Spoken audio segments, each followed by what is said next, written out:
Warning: the case you're about to hear was recovered from the restricted British Museum archive. Its contents have never been authorised for public release. Proceed at your own discretion. The British Museum. Sub-Basement 3. Department of Anomalous Antiquities. My name is Dr. Nathaniel Ashcroft, Senior Archivist, Custodian of Restricted Collections. What you are about to hear has been recovered from sealed files, letters, journals, and testimonies once thought too disturbing for public record. Every statement you hear is drawn from Britain's forgotten centuries, the whispered history that hides between faith and fear. These are the National Occult Archives, filed, preserved, never closed. The following document was never intended for public release. Case File NOA 1578M. Classification. Testimony of Possession. Date of Statement 19th October 1578. Location: Whitby, Yorkshire. Author: Father Edmund Blackwell, Exorcist. Moi, Father Edmund Blackwell, do testify to the events witnessed at St. Hilda's Convent concerning Sister Agnes Thorpe. The girl was brought to me in October when the sisters could no longer contain her affliction. For 3 weeks she had refused all sustenance. Her eyes had turned wholly black, the whites vanished entirely. When I entered her chamber, she spoke in a voice not her own. The words were Latin, though Sister Agnes knew none. She said repeatedly, "Ego te absolvo," and "mirabile dictu," with a mocking tone.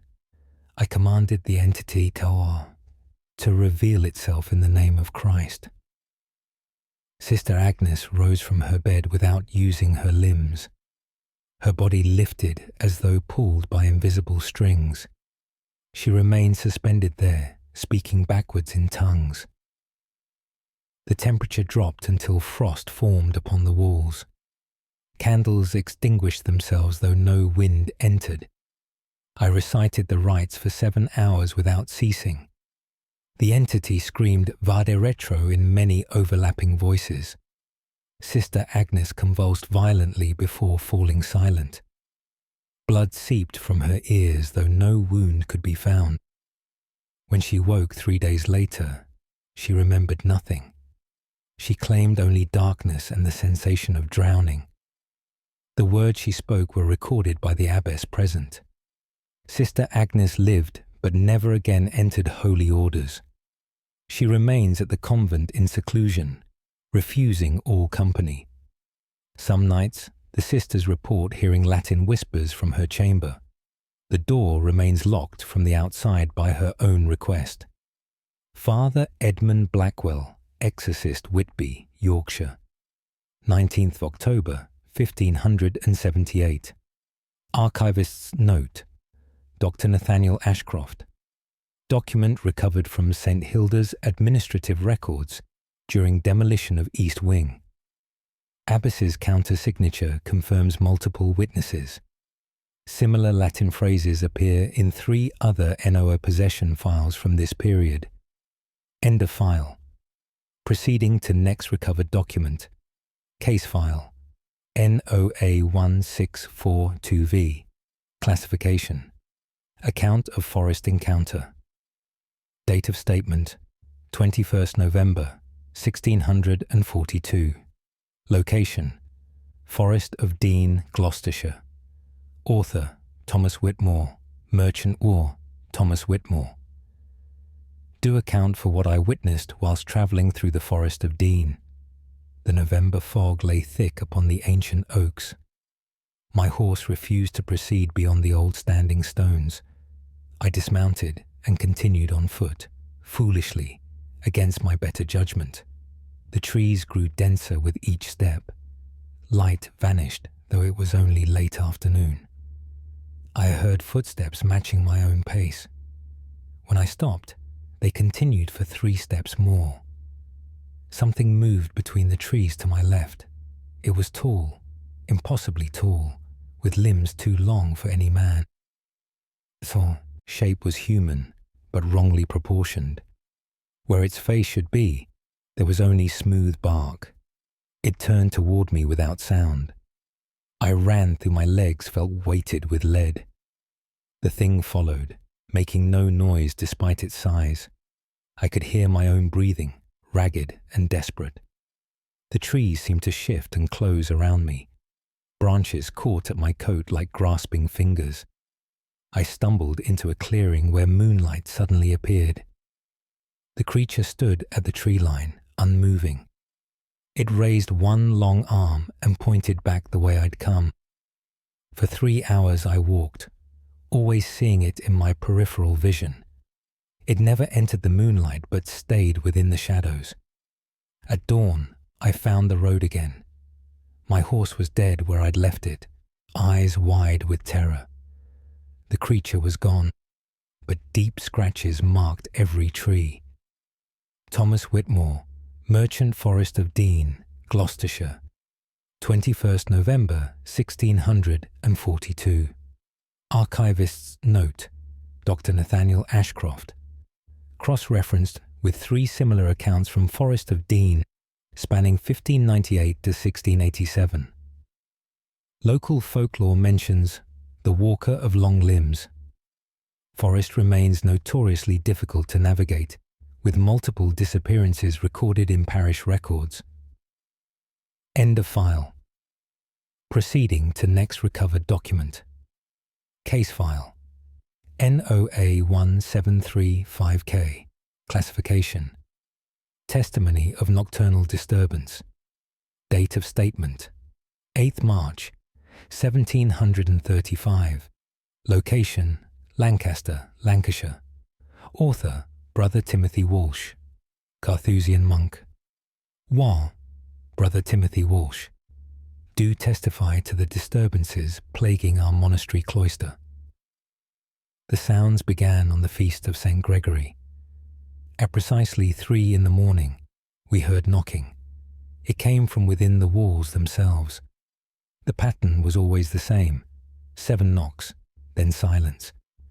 After 1 minute, 7 more knocks.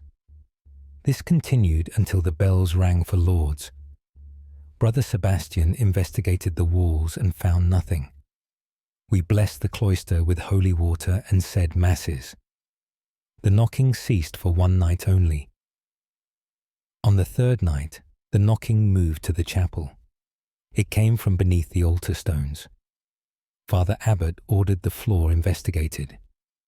Workers found nothing but ancient foundations. That night, the knocking returned louder. It was joined by scratching sounds. We heard breathing behind the tapestries. When we looked, nothing was there. The sounds began to form words. We could not discern their meaning. They were spoken in a language none recognized. One brother claimed they were backwards Latin. Another said they came from no human throat. The temperature in the cloister dropped unnaturally. We could see our breath even with fires burning. Objects began moving during the night. Candlesticks were found rearranged by morning. The sounds continue without explanation. Brother Timothy Walsh, Carthusian monk, Lancaster. Lancashire, 8th March, 1735. Archivists note. Dr. Nathaniel Ashcroft Monastery records contain 17 additional reports spanning 12 years.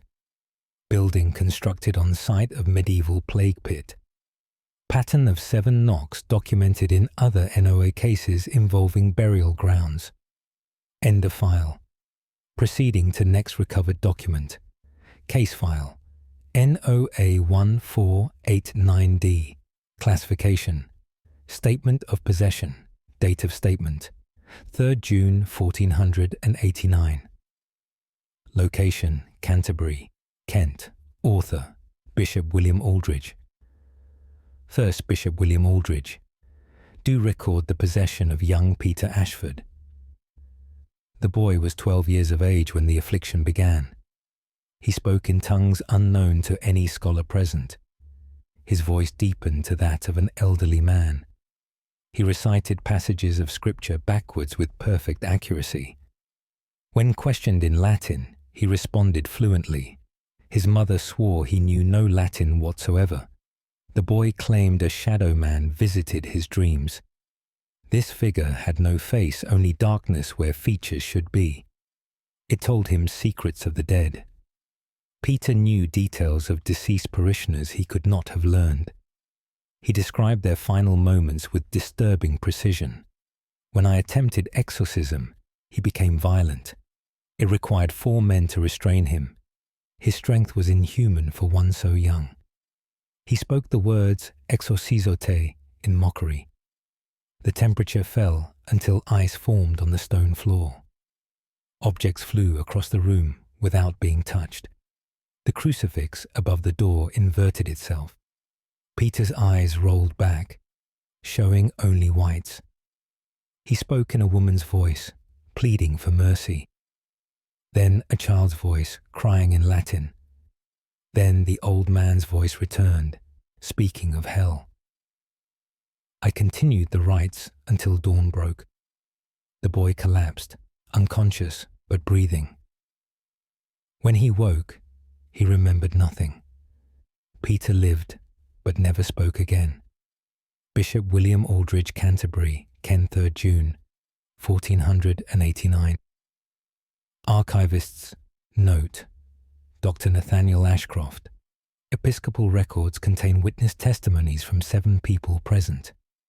Matches pattern in NOA 1247B regarding multi-voice possession. Peter Ashford died at 17, cause unrecorded. End of file. Proceeding to next recovered document. Case file. NOA 1823R. Classification. Account of haunting.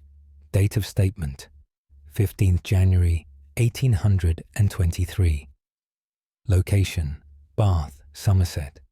Author: Mrs. Eleanor Hartley, innkeeper. Eleanor Hartley, do account for the haunting of room 17. The room has stood empty for 6 months. No guest will remain past midnight.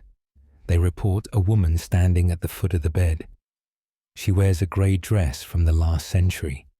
Her face is pale, features indistinct like watercolour. She does not speak but points toward the window. Some guests report feeling her sit upon the bed. The mattress compresses though nothing is visible. Others hear weeping from within the walls. The sound is muffled, as if coming from a great distance. One guest claimed the woman reached out to touch him. Her hand was cold beyond measure. He fled the room and refused to return. I have witnessed the phenomena myself on 3 occasions. The temperature drops suddenly, without warning. Candles extinguish though the windows are sealed. A scent of lavender fills the air. We hear footsteps pacing back and forth.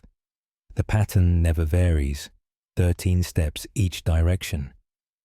At 3 in the morning, the sounds cease. By dawn, the room appears entirely normal. Records show a woman died in that room in 1762. She fell from the window under suspicious circumstances. Her name was Catherine Moore, a seamstress. The circumstances of her death were never explained. Since then, room 17 has been troubled. Eleanor Hartley, innkeeper, Bath.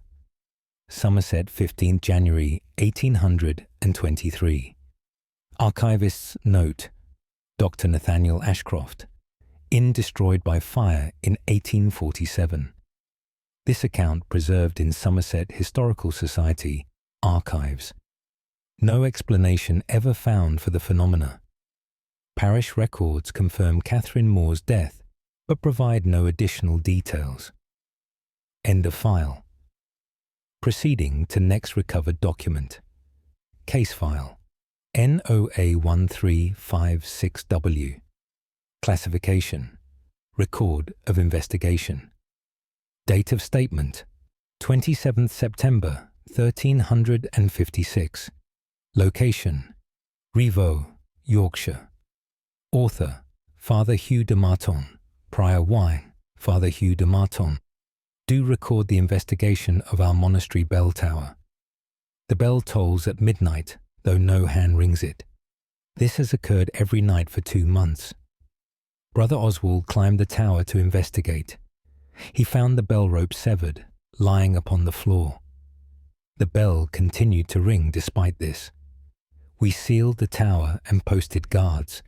The bell still sounded at the appointed hour. The guards reported seeing no one enter. They heard footsteps ascending the stairs. The treads creaked as if bearing weight. When they followed, they found nothing. The bell rang 7 times, then fell silent. We attempted to silence it by removing the clapper. That night, the bell rang louder than before. Workers reopened the tower and found the clapper restored. No explanation could account for its return. Brother Oswald claimed to see a figure in the tower. It wore the habit of our order. Its face was hidden within the cowl. It stood motionless, watching the bell. When Oswald approached, the figure vanished. Cold air rushed past him down the stairs. The phenomena continue without cease.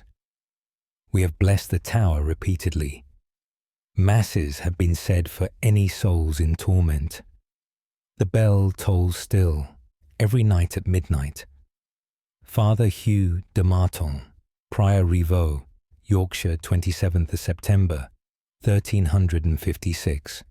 Archivist's note. Dr. Nathaniel Ashcroft monastery records indicate phenomena continued until building's dissolution in 1538. Modern surveyors report no mechanical explanation for bell's operation. Site now ruins. Bell long removed. End of file. Proceeding to next recovered document. Case file NOA1671H. Classification. Testimony of forest apparition. Date of statement 4th December 1671. Location. New Forest, Hampshire. Author William Graves, gamekeeper. Why William Graves? Do testify to what stalks the New Forest after dark. I have served as gamekeeper for 20 years. I know every path and clearing. On the 4th night of December, I pursued poachers into the woods. Darkness fell swiftly as winter darkness does. My lantern illuminated only a few paces ahead. I heard movement in the undergrowth. The sound was too large for any deer. I called out, assuming it was the poachers. No response came save for continued rustling. I followed the sound deeper into the woods. The trees grew ancient here, gnarled and twisted. Moss hung from branches like burial shrouds. I saw a light ahead, pale and flickering. It moved between the trees, never touching the ground. I assumed it was a lantern carried by one of the thieves. I quickened my pace to catch them. The light stopped suddenly. I found myself in a clearing I did not recognize. The pale light hovered at its center. It took the form of a woman, or what once was. Her dress was tattered from centuries past. Her face was hollow, eyes deep pits of shadow. She looked directly at me, though I made no sound. Her mouth opened, but no words emerged. Instead, I heard whispering all around me. Dozens of voices speaking at once. I could not understand their words. The woman pointed toward the trees behind me. When I turned, I saw others. Figures standing among the ancient oaks. All women, all hollow-eyed, all silent. They began to move towards me. Their feet made no sound upon the leaves. I ran, abandoning my lantern. Behind me, I heard laughter that was not human. I did not stop until I reached the forest edge at dawn. William Graves, gamekeeper, New Forest, Hampshire. 4th December 1671. Archivist's note. Dr. Nathaniel Ashcroft. New Forest, known for numerous unexplained disappearances throughout history. Local folklore speaks of the Grey Ladies, though official records dismiss such accounts. Graves resigned his position shortly after this statement. End of file. Proceeding to next recovered document. Case file NOA154-2N classification. Account of supernatural disturbance. Date of statement 11th August 1542. Location Gloucester, Gloucestershire. Author Dr. Richard Pemberton. Physician Y. Dr. Richard Pemberton. Do account for the strange affliction of Master John Hartwell. The patient came to me in August, complaining of voices. He claimed they spoke to him from empty rooms. I suspected melancholia and prescribed rest. He returned 3 days later in worse condition. The voices had multiplied, he said. They spoke simultaneously, creating unbearable noise. Some spoke in English, others in languages unknown. At night, he saw shadows moving in his chamber. They took the forms of people, but moved unnaturally. Their limbs bent at impossible angles. They whispered his name repeatedly.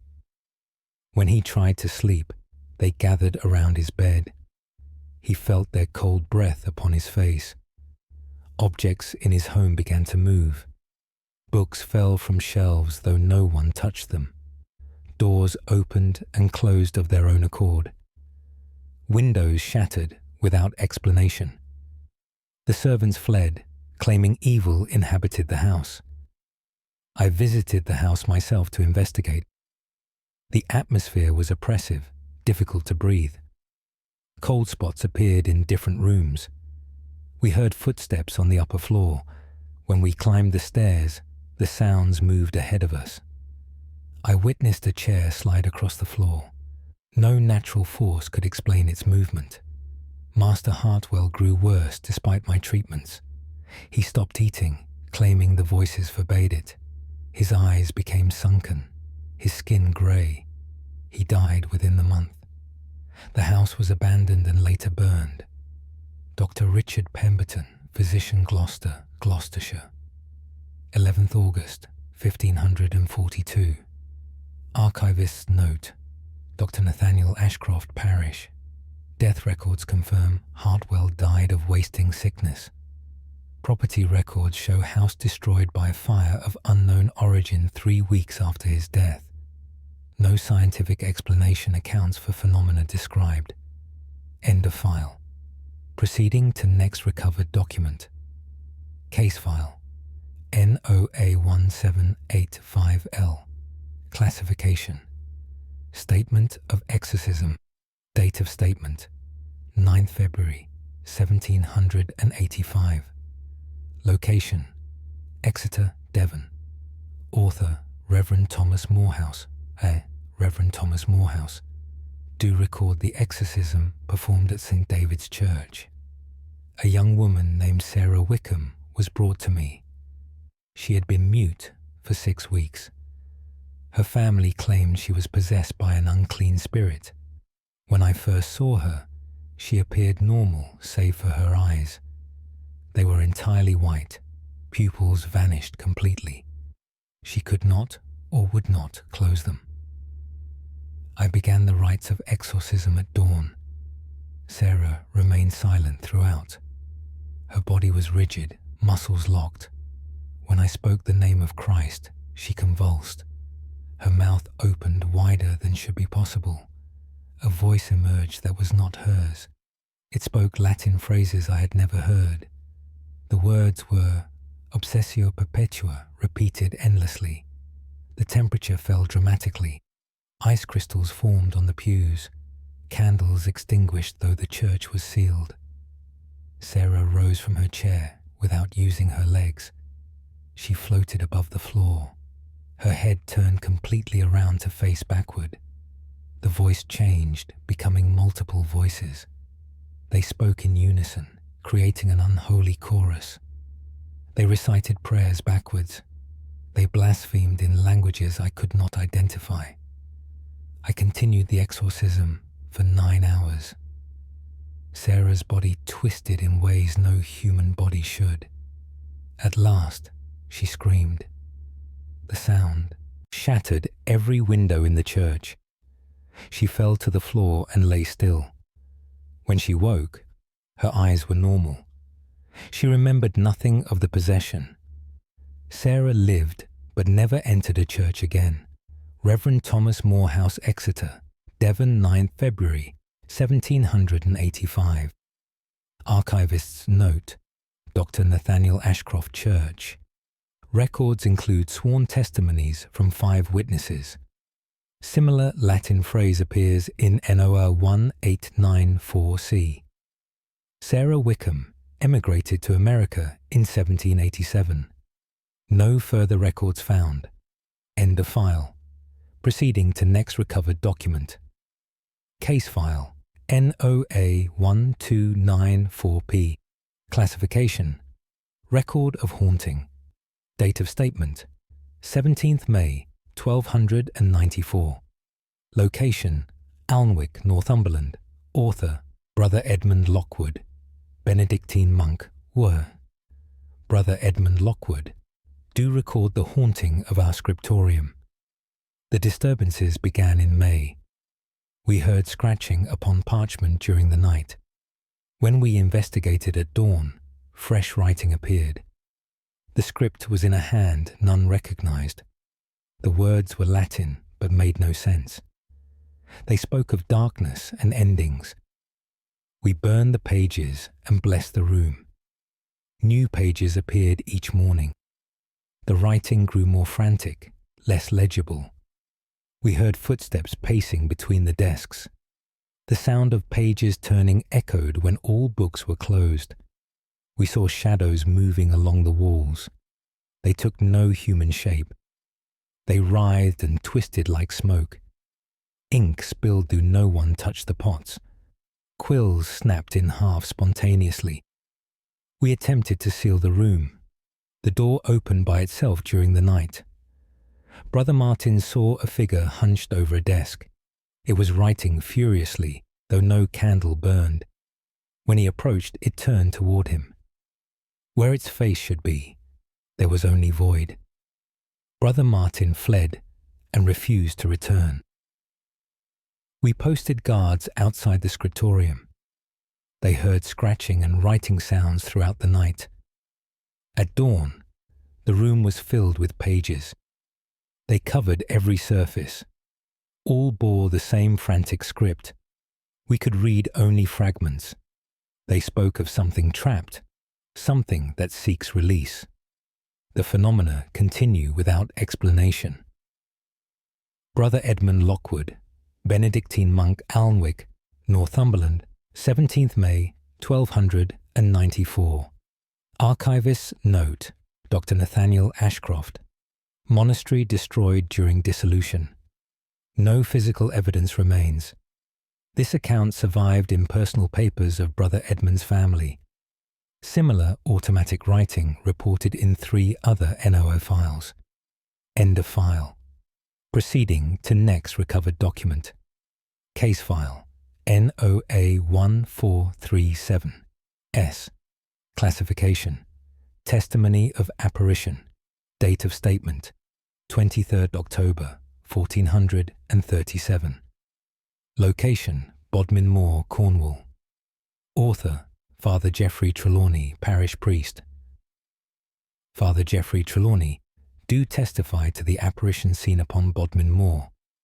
I was returning to my parish after visiting the sick. Night fell, earlier than expected. Fog rolled across the moor, thick and impenetrable. My horse became nervous, refusing to proceed. I dismounted and led it by the reins. That is when I saw the lights. They appeared in the distance, floating above the ground. I assumed they were travellers with lanterns. I called out but received no answer. The lights moved toward me. As they approached, I saw they were not lanterns. They were pale flames burning without fuel. They circled around me, moving faster. I felt cold beyond any natural chill. My breath froze in the air. The flames drew closer until I could feel no heat from them. They brought only cold. Within the flames I saw faces. They were twisted in anguish. Their mouths opened in silent screams. I fell to my knees and prayed. The flames continued their dance around me. They began to hum with a sound like wind through reeds. The sound formed words I could almost understand. They spoke of being bound to this place. They could not leave, could not rest. I recited every prayer I knew. The flames began to retreat. They moved back across the moor. Their light faded gradually until darkness returned. My horse was found dead the next morning. Its eyes were open, frozen in terror. I will not cross the moor after dark again. Father Geoffrey Trelawney, parish priest, Bodmin Moor, Cornwall, 23rd October, 1437. Archivist's note. Dr. Nathaniel Ashcroft. Bodmin Moor has extensive folklore regarding supernatural lights. Modern researchers attribute some sightings to marsh gas, though Father Trelawney's account includes details inconsistent with natural phenomena. Similar flame faces reported in NOA 1582F. End of file. Proceeding to next recovered document. Case file. NOA 1618T. Classification. Account of possession. Date of statement. 1st April 1618. Location, Norwich, Norfolk. Author, Bishop Henry Stafford I. Bishop Henry Stafford. Do recount the possession of Elizabeth Morris. The woman was brought before me in April. She had spoken no English for 3 months. Instead, she spoke only in Latin and ancient Greek. Her family swore she was illiterate. When I questioned her, she responded in flawless Latin. She recited passages from texts I knew to be obscure. No common person would know them. Her voice was not her own. It was deep and resonant, belonging to no woman. She told me details of my private life, things only I could know. She named sins I had never confessed. When I attempted to bless her, she recoiled. The holy water caused her skin to blister. She screamed words I recognized as ancient curses. Her eyes turned completely black. No whites remained visible. She levitated above the floor. Her body remained rigid, parallel to the ground. She rotated slowly, her gaze fixed upon me. She spoke in many voices simultaneously. They argued among themselves in different languages. Some begged for mercy. Others cursed and blasphemed. I performed the rites of exorcism for 2 days. Elizabeth's body contorted in impossible ways. Her spine bent backward until her head touched her feet. Objects flew through the air without cause. Windows cracked though no one touched them. At last, Elizabeth fell silent. She collapsed and did not move. When she woke, she knew nothing. Her memory began only from that moment. She lived, but was never the same. Bishop Henry Stafford Norwich, Norfolk. 1st April, 1618. Archivist's note. Dr. Nathaniel Ashcroft. Episcopal archives contain 4 witness statements corroborating details. Medical examination found no natural explanation for physical phenomena. Elizabeth Morris entered a convent, where she died in 1621. Cause of death unrecorded. End of file. Proceeding to next recovered document. Case file NOA 1846B. Classification. Statement of investigation. Date of statement. 14th July 1846. Location, Edinburgh, Scotland. Author, Inspector Malcolm Drummond. First, Inspector Malcolm Drummond. Do record the investigation of number 47 Rose Street. Reports came of disturbances at the property. The tenant, a widow named Agnes Campbell, claimed the house was haunted. I visited to investigate what I assumed was fancy. Upon entering, I felt an oppressive atmosphere. The air was heavy, difficult to breathe. Mrs. Campbell showed me the sitting room. Every mirror in the house had cracked. They broke simultaneously the previous night. Furniture had been moved, though she lived alone. Heavy pieces were repositioned without explanation. We heard footsteps on the floor above. When we climbed the stairs, the sounds moved ahead of us. Doors slammed, though no wind blew. We entered the main bedroom. The temperature was significantly lower than other rooms. We could see our breath in the air. I witnessed a chair slide across the floor. It moved with deliberate purpose toward the window. We heard whispering from within the walls. The words were indistinct but persistent. Mrs. Campbell showed me scratches on the walls. They formed no recognizable pattern. They appeared fresh, though she had not made them. I remained in the house overnight. At midnight, the phenomena intensified. Objects fell from shelves without being touched. The whispering grew louder. I heard my name spoken clearly. I saw a shadow pass across the wall.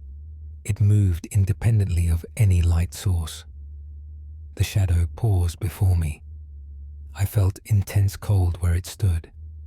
By dawn, activity ceased. I found no natural explanation. The house was abandoned within the week. Inspector Malcolm Drummond, Edinburgh, Scotland, 14th July, 1846. Archivist's note: Dr. Nathaniel Ashcroft, property records show house demolished in 1852.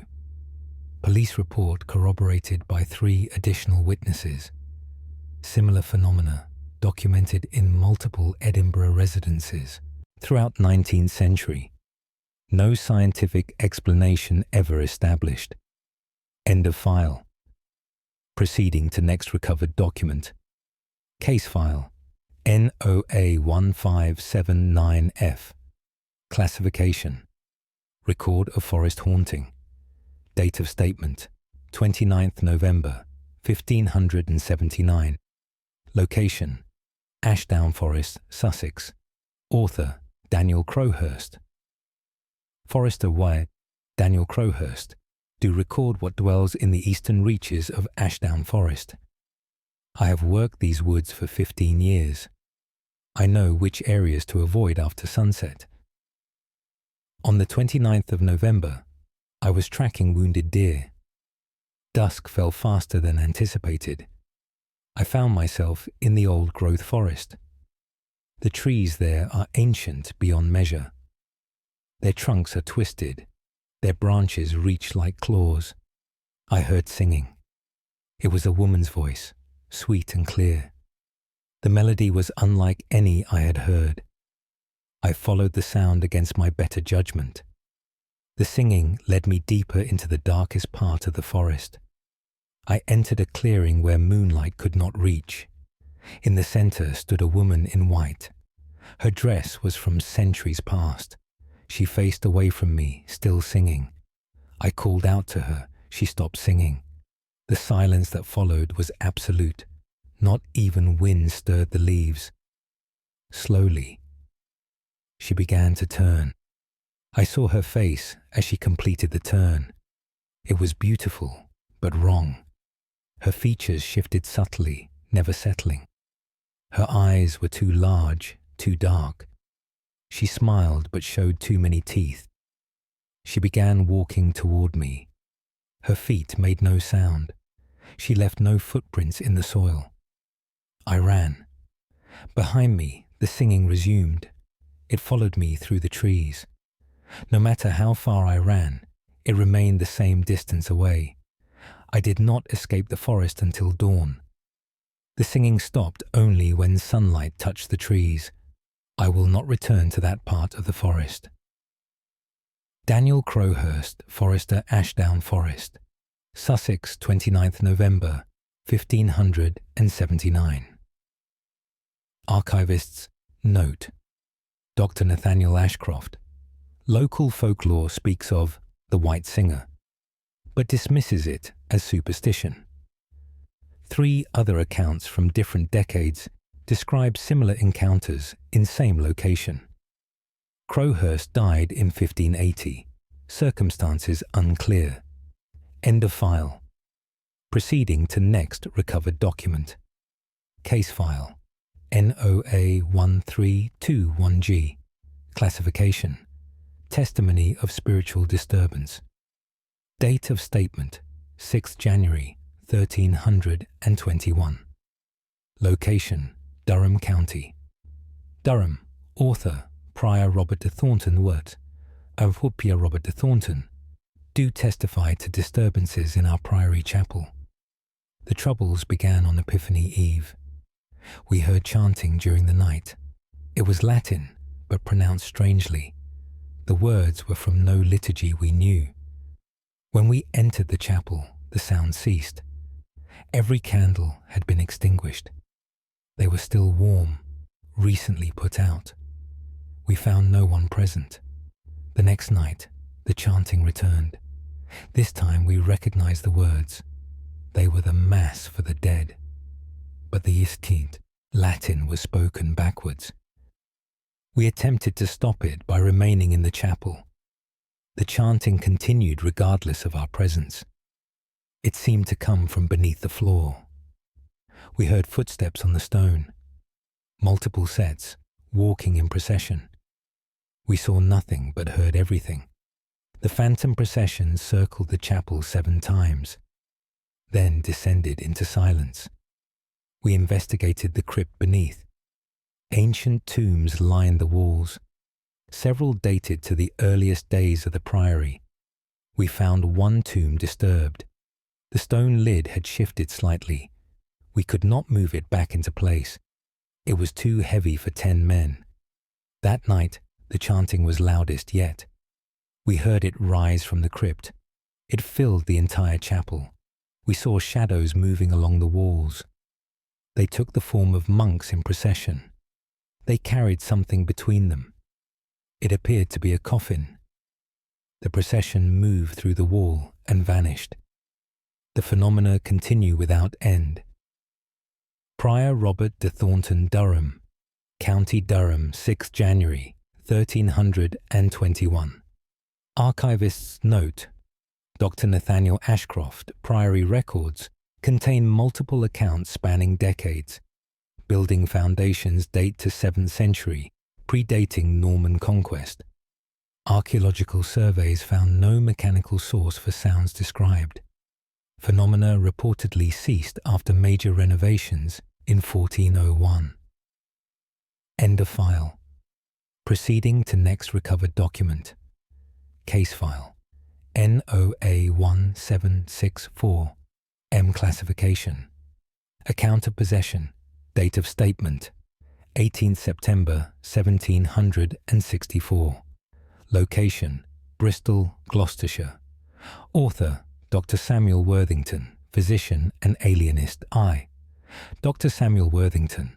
Do account for the case of Master Jonathan Price. The patient was 17 years of age. His family brought him claiming demonic possession. I suspected disorder of the mind. However, what I witnessed defied medical explanation.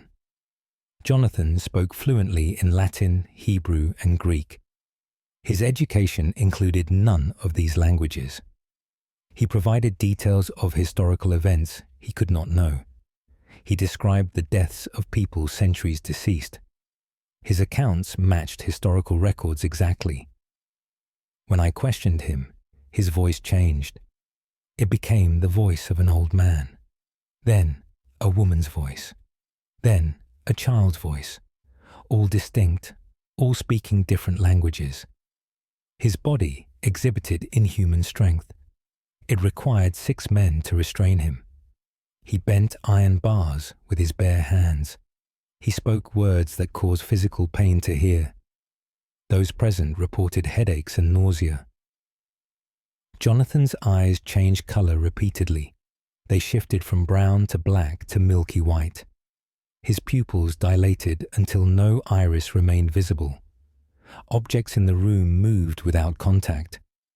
Books flew from shelves. Windows shattered. The temperature fluctuated wildly. We measured frost forming, then melting in seconds. Jonathan levitated above his bed. He remained suspended for 11 minutes. Recorded the time precisely. When he descended, he spoke Latin phrases. I recognized them as exorcism rites. He was reciting them backwards. Jonathan collapsed and lay unconscious. He woke with no memory of events. I could find no medical explanation. Dr. Samuel Worthington, physician and alienist. Bristol, Gloucestershire, 18th September 1764. Archive note. Dr. Nathaniel Ashcroft medical records include observations from 3 physicians. Case reviewed by Royal Society in 1766. Conclusions inconclusive. Jonathan Price confined to private asylum in 1765. Death recorded in 1770, age 23. Cause listed as nervous exhaustion. End of file. Proceeding to next recovered document. Case file NOA 1415Q. Classification. Record of occult discovery. Date of statement 12th March 1415. Location York, Yorkshire. Author Master Geoffrey Ashton, Merchant Chaise Geoffrey Ashton. Do record the discovery in my newly purchased property. The house had stood empty for 7 years. Previous owners left without explanation. During renovation, workers found a hidden chamber. It was concealed behind the cellar wall. Inside, we discovered markings covering every surface. They were symbols I did not recognize. Some were burned into the stone. Others were carved deep with frantic urgency. At the chamber's center sat a wooden chest. It was bound with iron chains. The locks were rusted but intact. Against all judgment, I had it opened. Inside lay leather-bound books written in code.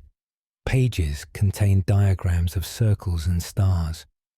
Names were written in what appeared to be blood. We found bones arranged in specific patterns. They formed shapes that hurt to observe. That night, the disturbances began. We heard scratching within the walls. Voices whispered in languages unknown. Shadows moved independently of any light. Objects fell without cause. The temperature dropped until water froze in buckets. My workers refused to return. They claimed something watched them. I felt it too. A presence in empty rooms. It followed me through the house. I could hear breathing behind me. When I turned, nothing was there. The books and artifacts were burned. The chamber was sealed with blessed mortar. Yet the disturbances continue. Whatever was summoned remains. Geoffrey Ashton, Merchant York, Yorkshire, 12th March 1415. Archivists note: Dr. Nathaniel Ashcroft property records show house destroyed by fire in 1418. Symbols match those found in 3 other NOA files involving ritual chambers. Contents of books never fully translated before destruction. End of file. Proceeding to next recovered document. Case file NOA 168-3 C. Classification. Testimony of possession.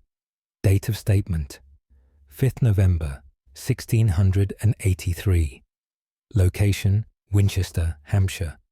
Author Reverend Peter Blackwood. First, Reverend Peter Blackwood. Do testify to the possession of Mary Thornhill. The girl was 15 when the affliction manifested. She began speaking during her sleep. The words were Latin prayers spoken perfectly. Her mother claimed she knew no Latin. The speaking grew worse each night. Soon Mary could not stop, even when awake. Her mouth moved constantly, forming words. The Latin became mixed with other tongues. I recognized Greek and Hebrew. She recited passages from texts most scholars never read. When I attempted to stop her, she became violent. Her strength was inhuman. She threw grown men across the room. Her eyes turned solid white. No pupil or iris remained. She spoke in a voice of terrible authority. It commanded me to leave in Latin.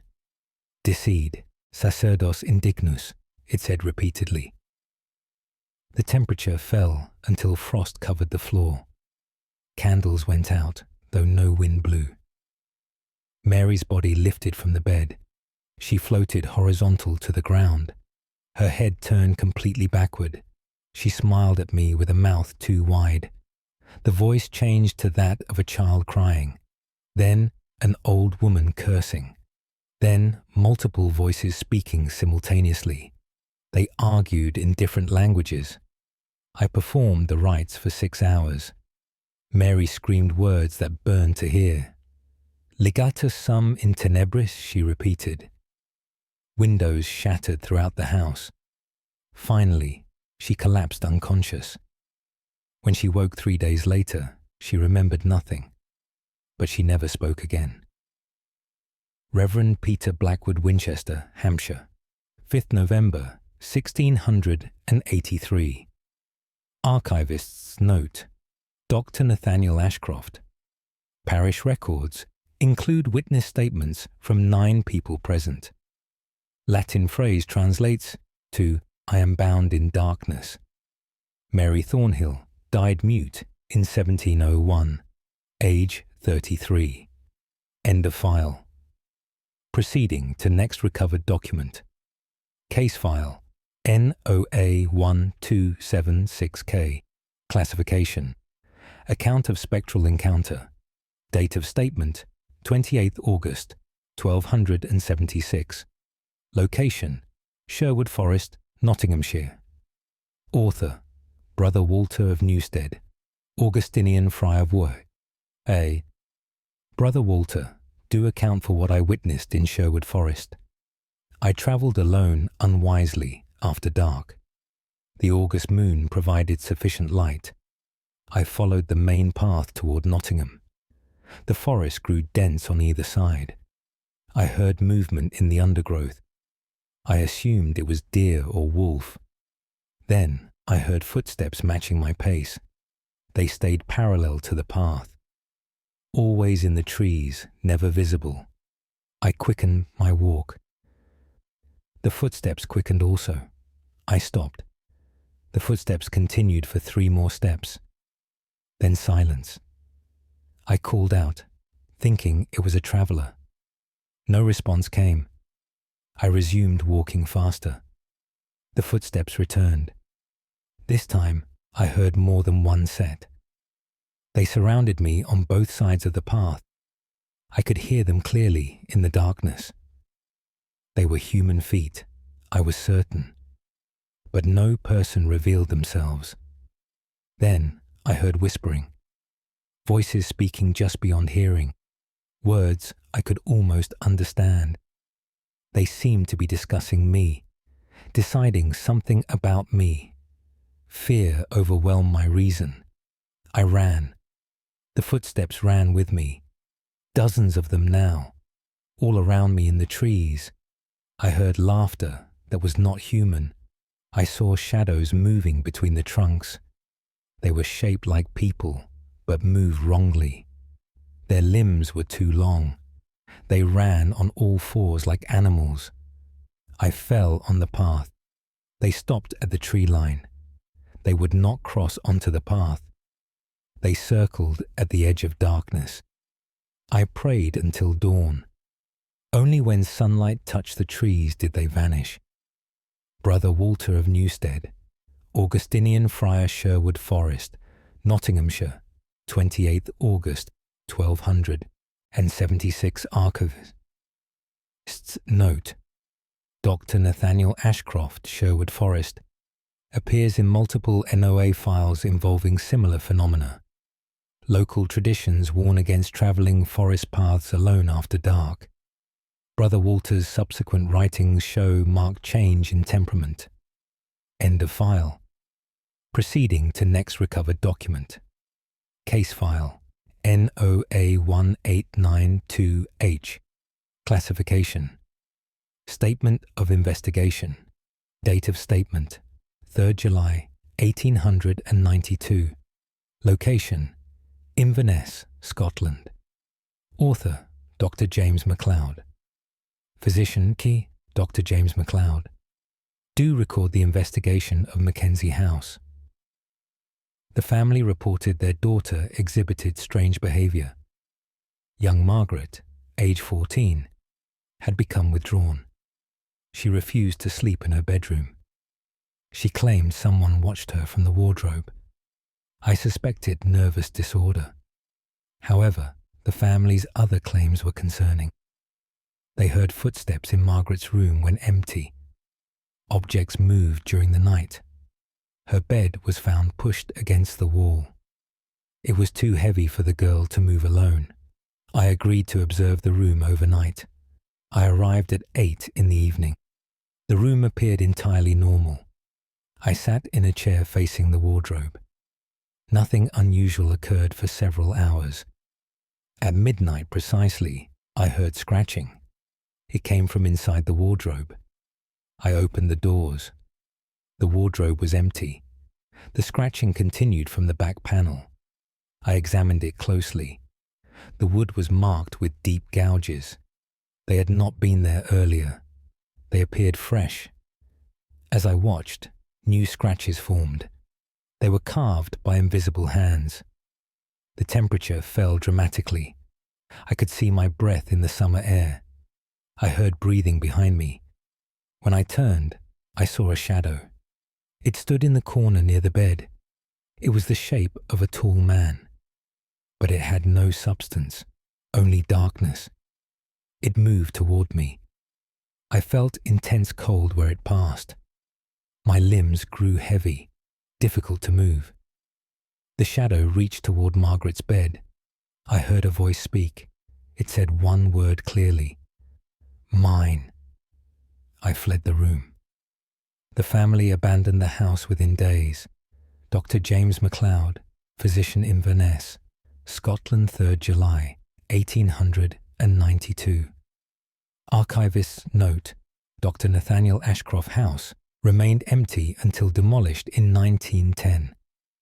3 subsequent tenants reported identical phenomena before abandonment. No historical records explain origin of disturbance.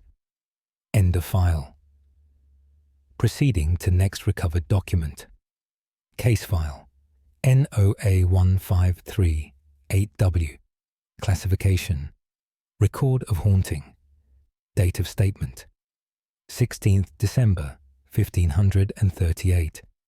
Location Wells, Somerset. Author Dean Thomas Wolsey Worse. Dean Thomas Wolsey, do record the haunting of our cathedral crypt. The disturbances began after All Hallows. We heard singing from below the cathedral. It was plain chant, perfectly executed, but it came during hours when none should be present. We investigated and found the crypt empty. The singing continued regardless. We recognized the melody. It was the Office of the Dead, but the Latin was pronounced strangely. Some words were reversed. Others were from no liturgy we knew. The volume increased each night. Soon it could be heard throughout the cathedral. Parishioners complained of hearing it during services. We blessed the crypt repeatedly. The singing stopped for one night, then returned louder than before. We saw lights moving in the crypt, pale flames floating without source. They arranged themselves in patterns, 7 flames in a circle, 1 flame at the center. The singing came from where the flames gathered. We attempted to extinguish them. They could not be put out. Holy water passed through them without effect. The flames remained burning cold. They gave no heat, only chill. We heard footsteps on the crypt stairs, many feet ascending. We saw nothing but heard everything clearly. The phantom procession entered the cathedral. It proceeded to the altar. We heard the sound of Mass being said, but the words were all backwards. Objects on the altar moved by themselves. The chalice tipped over. Candles fell but did not break. The phenomena continue without explanation. We have sealed the crypt. The sounds penetrate the barriers. Dean Thomas Wolsey Wells, Somerset, 16th December 1538. Archivist's note. Dr. Nathaniel Ashcroft. Cathedral records contain multiple reports spanning 2 centuries. Crypt dates to Norman period. Archaeological examination found evidence of pre-Christian burial site beneath foundations. Phenomena reportedly ceased after major renovations in 1740. End of file. Proceeding to next recovered document. Case file NOA 1349L classification. Testimony of forest apparition. Date of statement 9th October 1349. Location Epping Forest, Essex. Author William Carpenter, woodcutter. William Carpenter. Do testify to what stalks Epping Forest. I work the forest daily and know its ways. On the 9th of October, I worked late. Darkness came suddenly, as autumn darkness does. I gathered my tools to depart. That is when I heard the horn. It was a hunting horn, blown 3 times. I heard hounds baying in the distance. I assumed it was the Lord's hunt, but the sound was wrong. The horn was too deep, too mournful. The hounds sounded like screaming. I saw torches moving between the trees. They were coming toward me rapidly. I stepped off the path to let them pass. The torches drew closer. I saw riders mounted on horses, but they moved without touching the ground. They floated above the earth. The riders wore ancient armor. Their faces were hidden within helms. The hounds ran ahead of them. They were larger than any earthly dog. Their eyes glowed red like coals. Their mouths dripped with something dark. The hunt passed within feet of where I stood. I felt unbearable cold. My breath froze in the air. The riders turned their heads toward me. Though I could not see their faces, I felt their gaze. One rider pointed at me with a gauntleted hand. The hounds stopped and turned. They looked directly at me. I ran. Behind me, the horn blew again. The hunt turned to follow. I heard hooves, though none touched the ground. The hounds were gaining. I could hear their panting behind me. I fell at the forest edge. The hunt stopped at the tree line. They could not leave the forest. They circled at the boundary. The horn blew until dawn. Only then did they vanish. William Carpenter, woodcutter. Epping Forest, Essex, 9th October 1349. Archivist's note. Dr. Nathaniel Ashcroft. Accounts of wild hunt, widespread across Britain and Europe. Epping Forest specifically mentioned in multiple historical documents.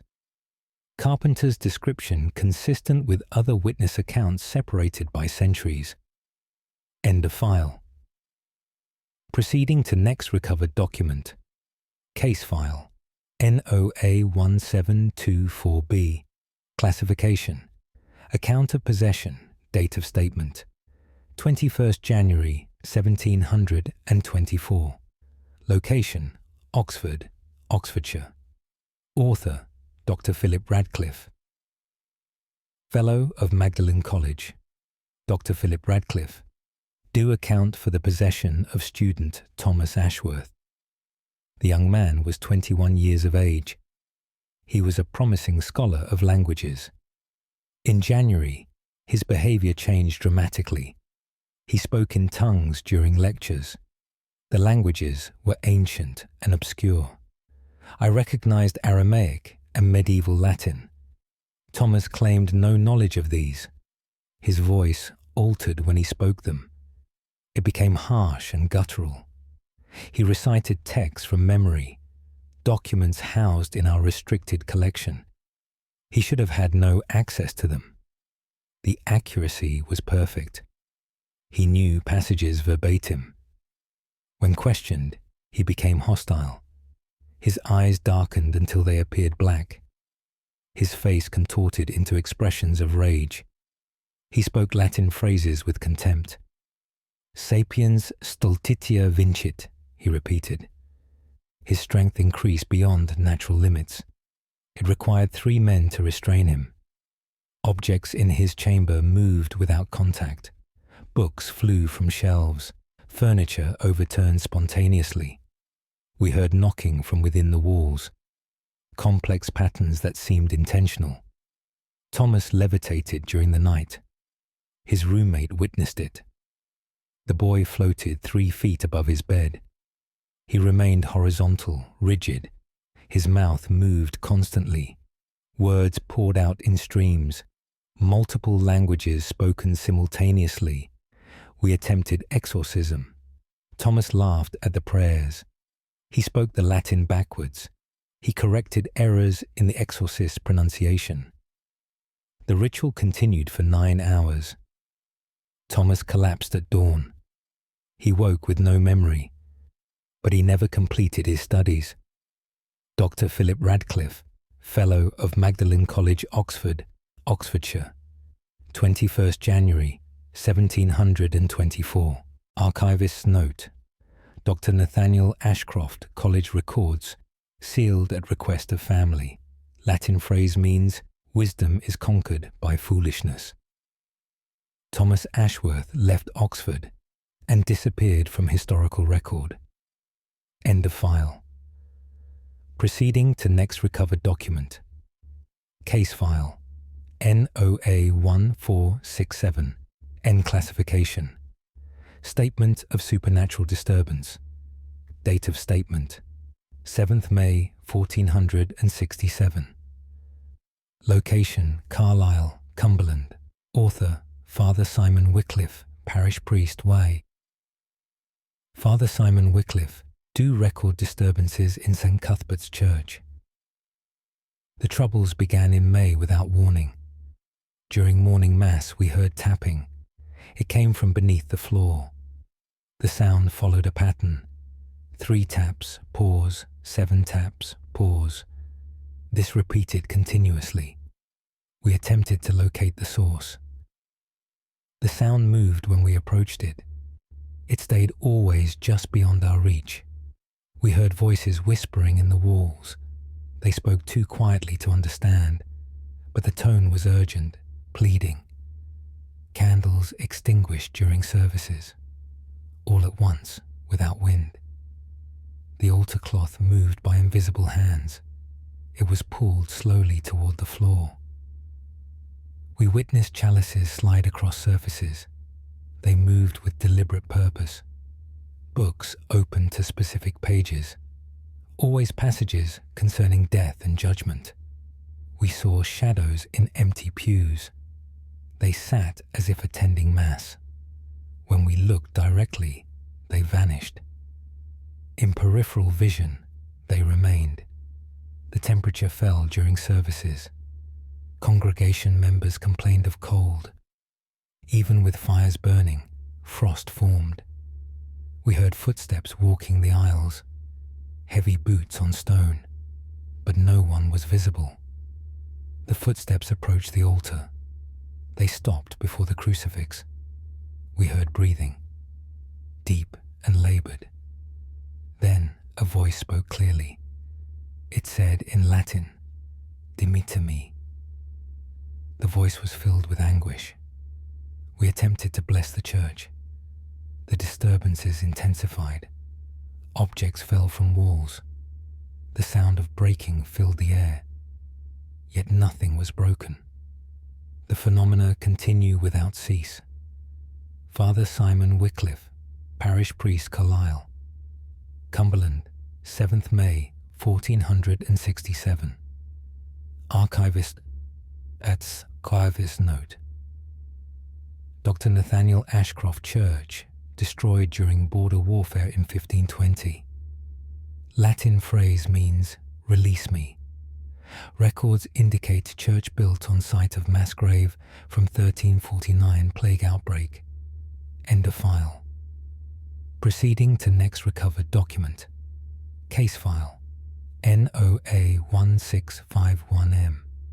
Classification: Record of occult ritual. Date of statement: 13th September 1651. Location: Salisbury, Wiltshire. Author: Magistrate Robert Pembroke. First, Magistrate Robert Pembroke. Do record evidence of occult practices.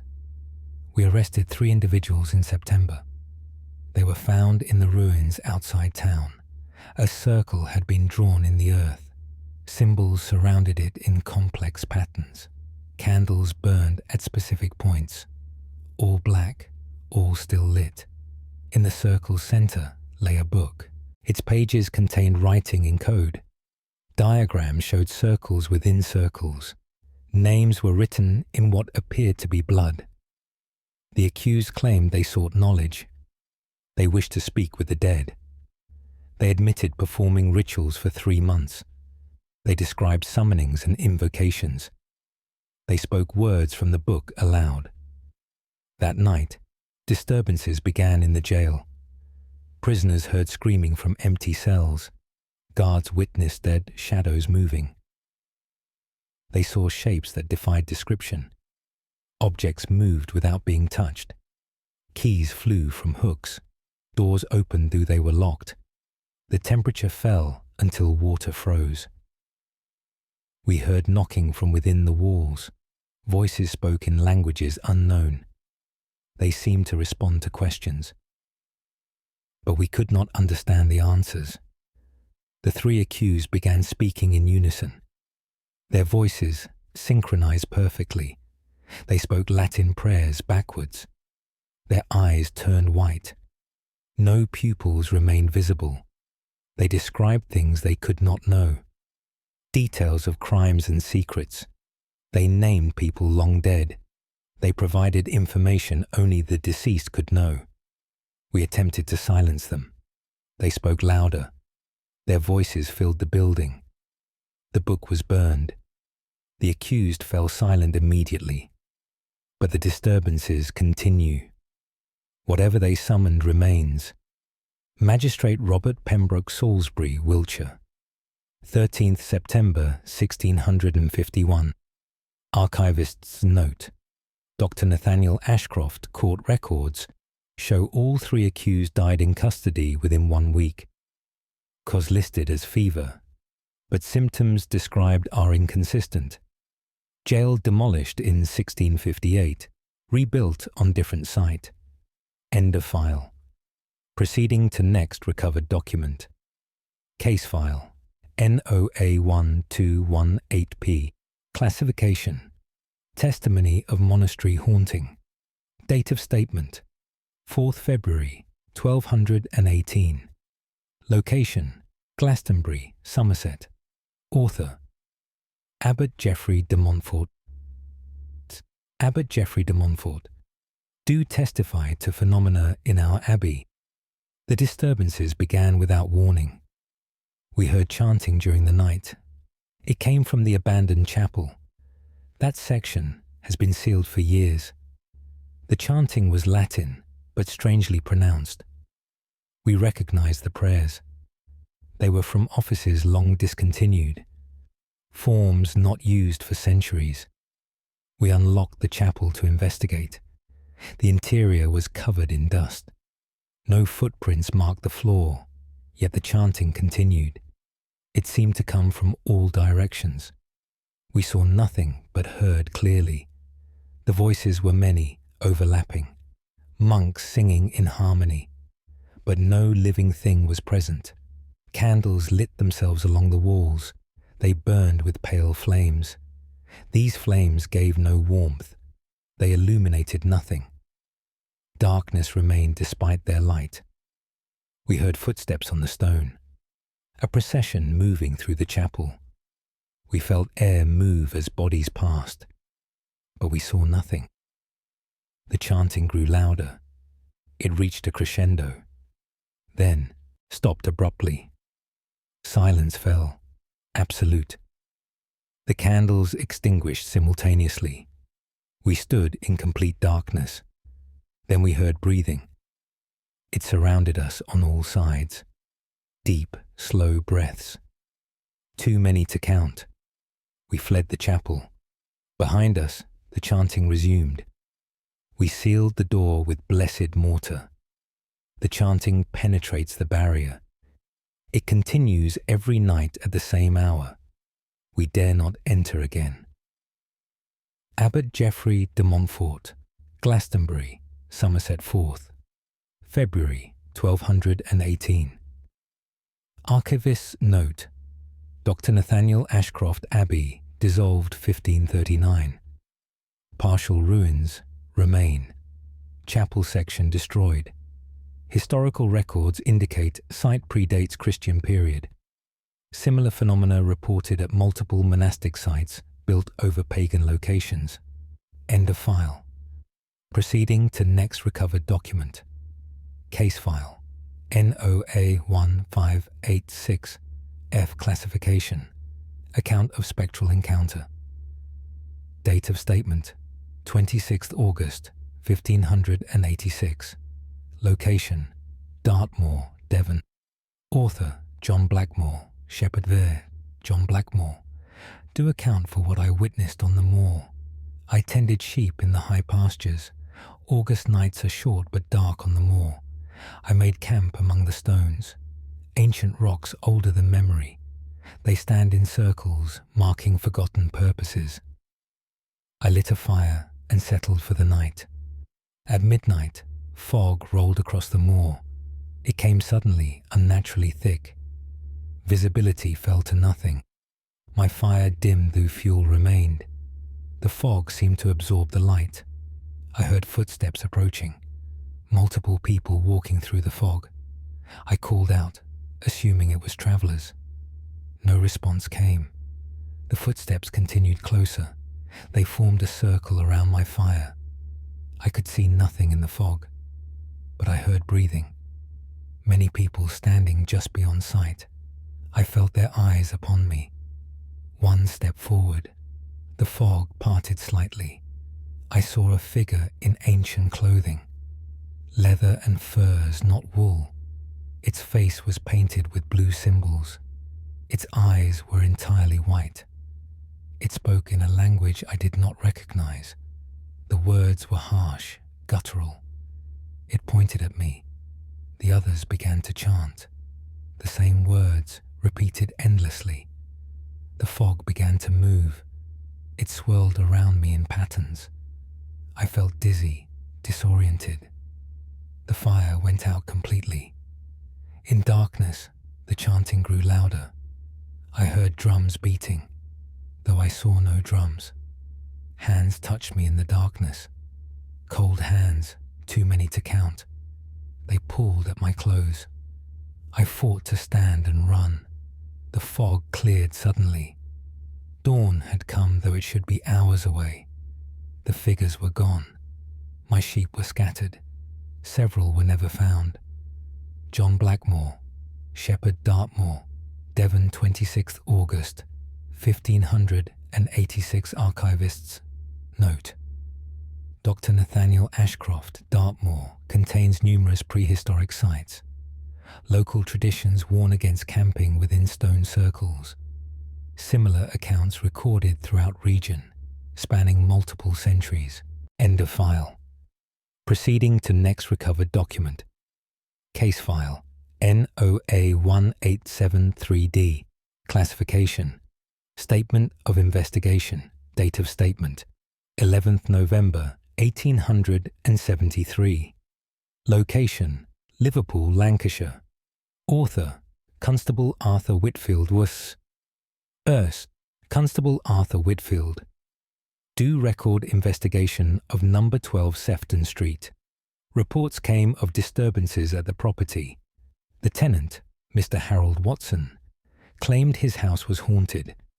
I attended to investigate what I assumed was fancy. The house appeared normal upon arrival.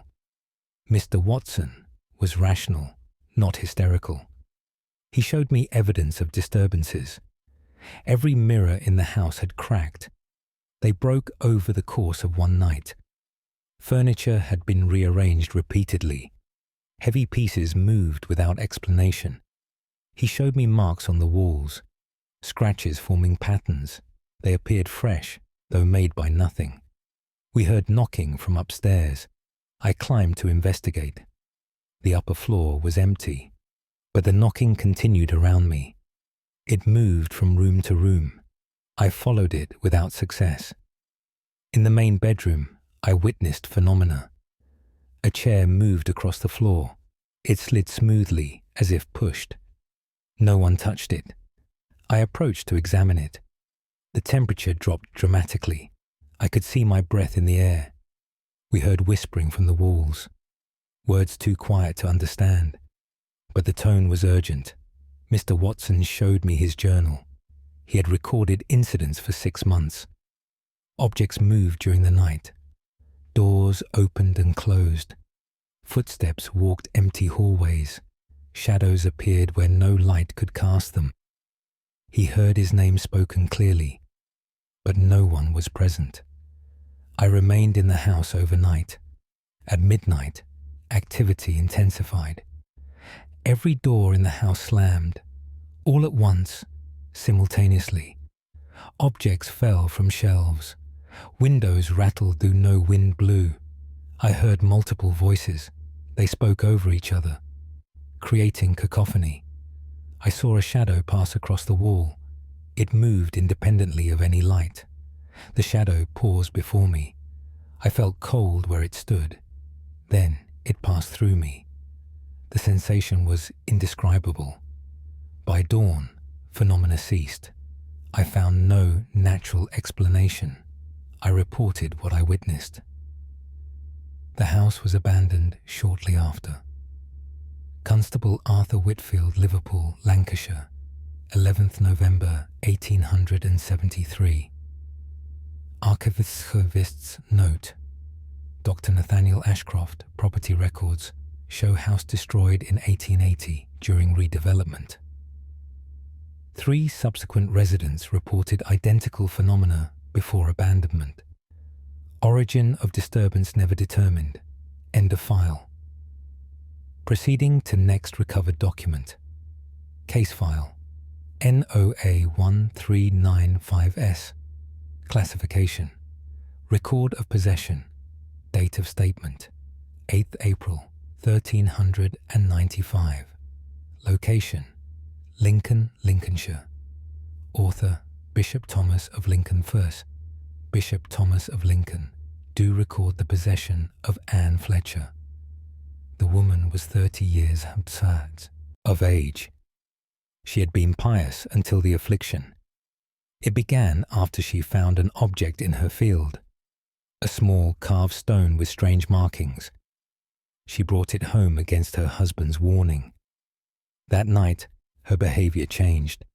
She spoke in voices not her own. The voices were many, overlapping. Some spoke in Latin she could not know. Others spoke in tongues no scholar recognized. Her face contorted into expressions impossible.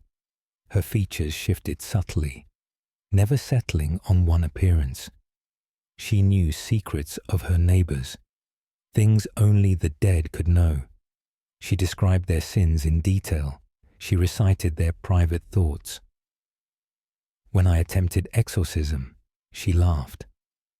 The laughter came from multiple throats. It was not human sound. She spoke Latin phrases at me. Vinctus es in ignorantia tua, she said. Her eyes changed color repeatedly. Brown, then black, then pale grey. Her body exhibited inhuman strength. She broke iron restraints. She bent bars with bare hands. Objects in the room moved violently. Furniture overturned. Windows shattered. The temperature fluctuated wildly. Frost formed, then melted immediately. Anne levitated above the floor. She remained suspended. Her mouth continued moving. Words poured out endlessly. Curses in Latin. Prayers spoken backwards. Names of demons called out. I continued the rites for 12 hours. Anne screamed until her voice broke, then fell silent. She collapsed unconscious. The stone was found in her clothing. We destroyed it and buried the fragments. Anne woke with no memory, but she was never the same. Bishop Thomas of Lincoln, Lincolnshire.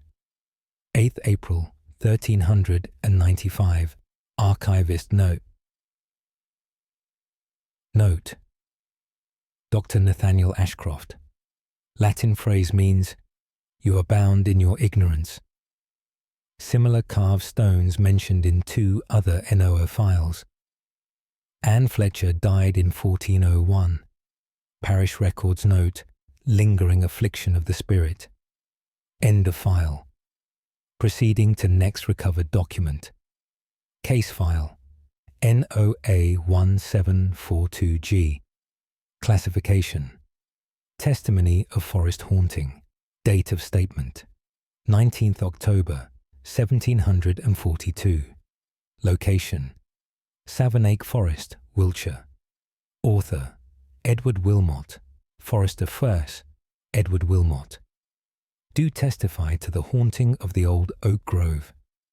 The trees there are ancient beyond measure. Their trunks are massive, twisted with age. Local people avoid the grove after sunset. They speak of sounds heard there. Voices singing in the darkness. Music from no instrument known.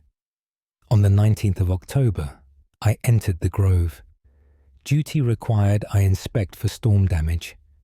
Dusk fell as I worked. I should have left sooner. The singing began as darkness came. It was beautiful, but wrong. The melody was ancient, haunting. Words in a language I did not recognize. I followed the sound against my judgment. It led me deeper into the grove.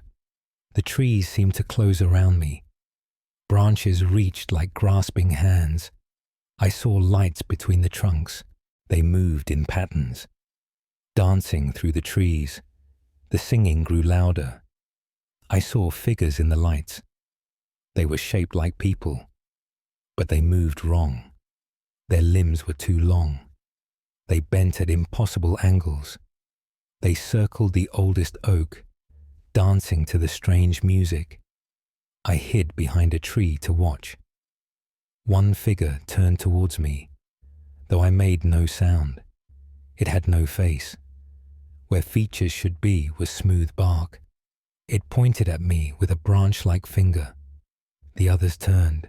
All faced me. The singing stopped. Silence fell, absolute. Then they began moving toward me, gliding without walking, making no sound. I ran blindly through the darkness. Branches cut my face. Roots caught my feet. Behind me, I heard them following. The singing resumed, closer now, all around me. I fell at the grove's edge. They stopped at the boundary. They could not leave the old trees. They stood watching as I fled. The singing followed me for miles. Edward Wilmot, Forester Savernake Forest, Wiltshire. 19th October, 1742. Archivist's note. Dr. Nathaniel Ashcroft, Savernake Forest. Contains numerous ancient oaks, some over 1,000 years old.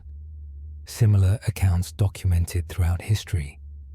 Local folklore warns against disturbing the old growth areas after dark. End of file. Proceeding to next recovered document. Case file. NOA 1458V. Classification. Account of haunting. Date of statement. 22nd June, 1458. Location. Chester, Cheshire. Author William Harding, innkeeper. Why William Harding. Do account for the haunting of room 9. The room has been troubled for 5 years. Guests refuse to remain past the first night. They report a figure standing at the window. It appears at midnight without fail. The figure is a man in traveller's clothing. His back is to the room. He stands motionless, looking out.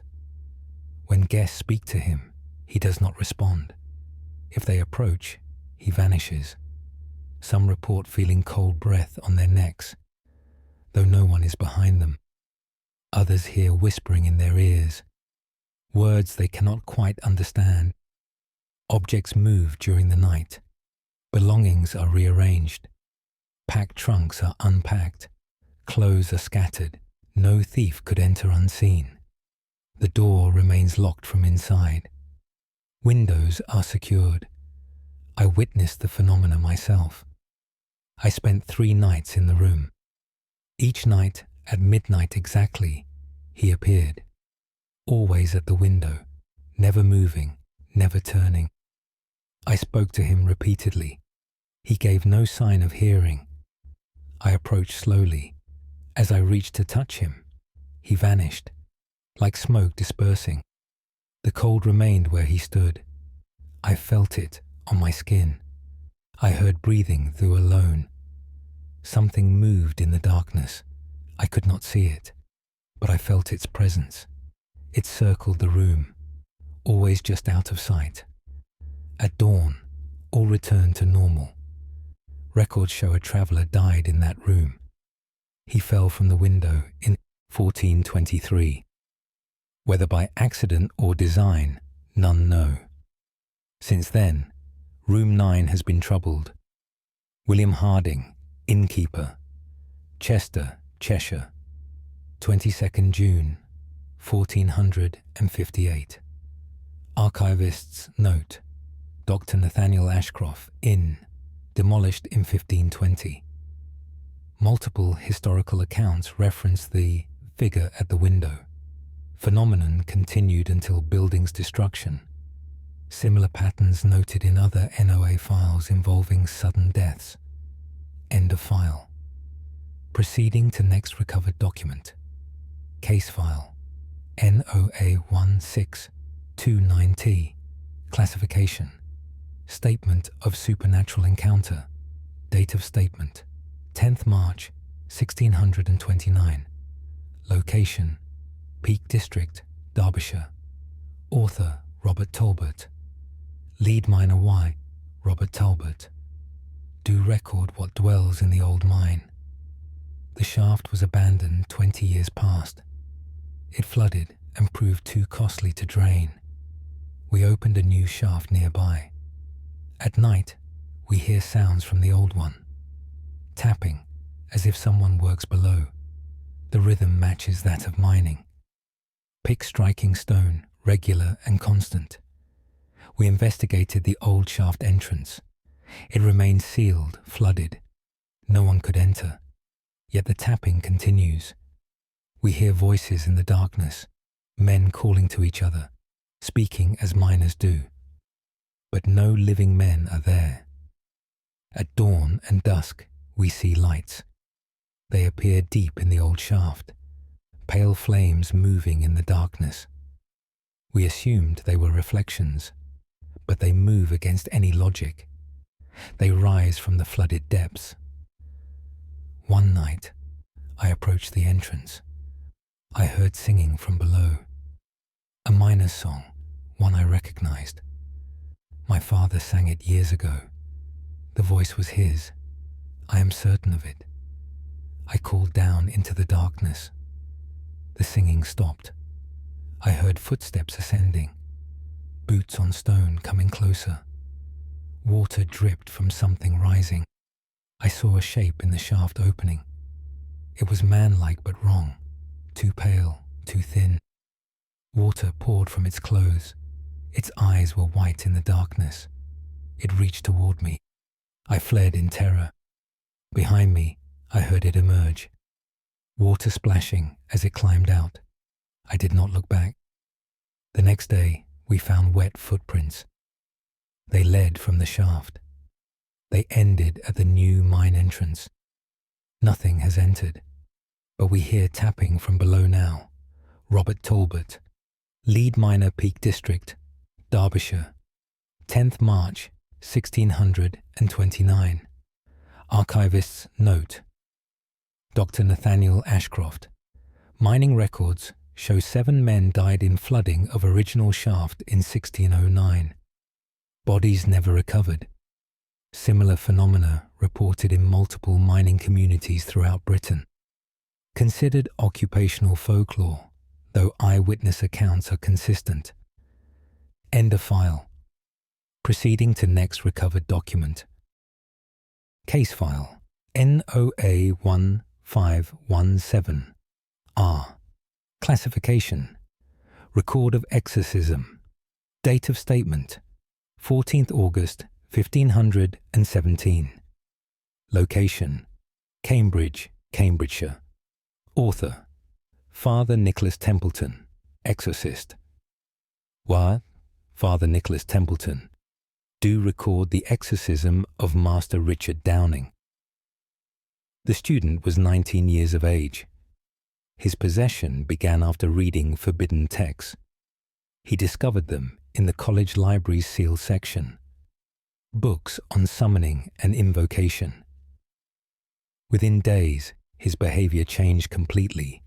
He spoke Latin fluently, though he knew none. His voice deepened to inhuman tones. He recited passages from texts we had burned, word for word, perfectly accurate. When I arrived, he was restrained to his bed. His eyes were solid black throughout. No white remained visible. He smiled at me with too many teeth. His mouth opened wider than possible. He spoke in a voice of terrible authority. Praeceptor stultorum, he called me. The words burned to hear. Objects in the room moved violently. Books flew at my head. Furniture overturned without being touched. The temperature fell until frost covered the walls.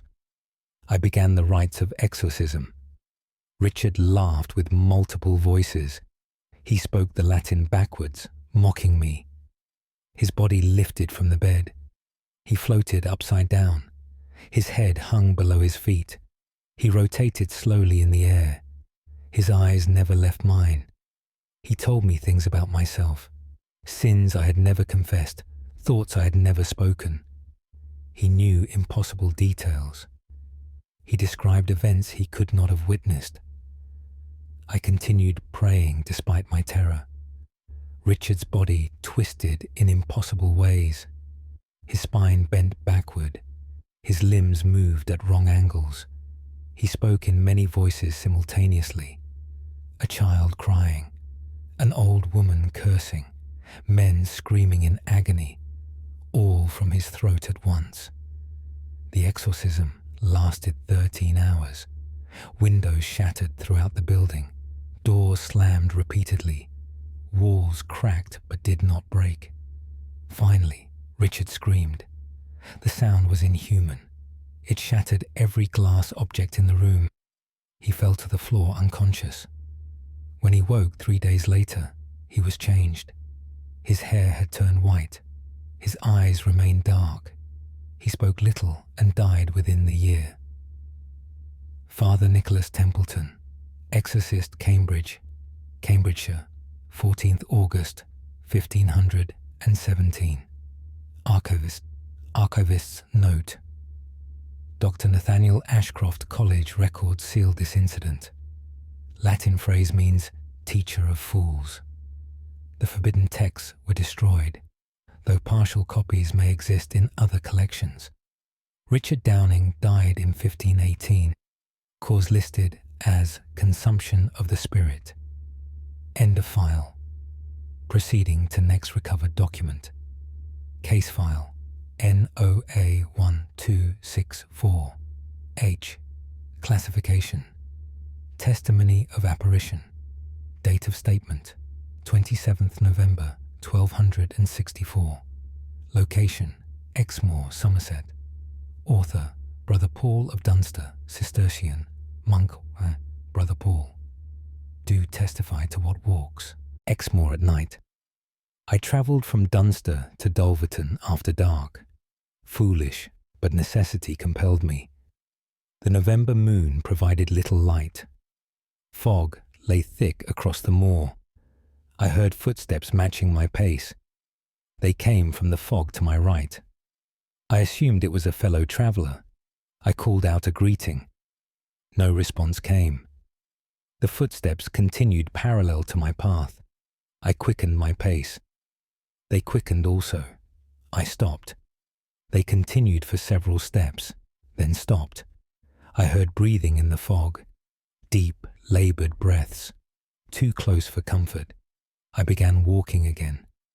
The footsteps resumed, but now they were on both sides. Multiple sets surrounding me. I could see nothing in the fog, but I heard them clearly. Boots on heather, many people walking, all keeping perfect pace with me. Then I heard whispering. Voices speaking too low to understand. They seemed to discuss me. Reaching some decision. The footsteps drew closer. I felt presences near me. Cold air moved as bodies passed, but nothing was visible. I prayed aloud. The footsteps stopped. The whispering ceased.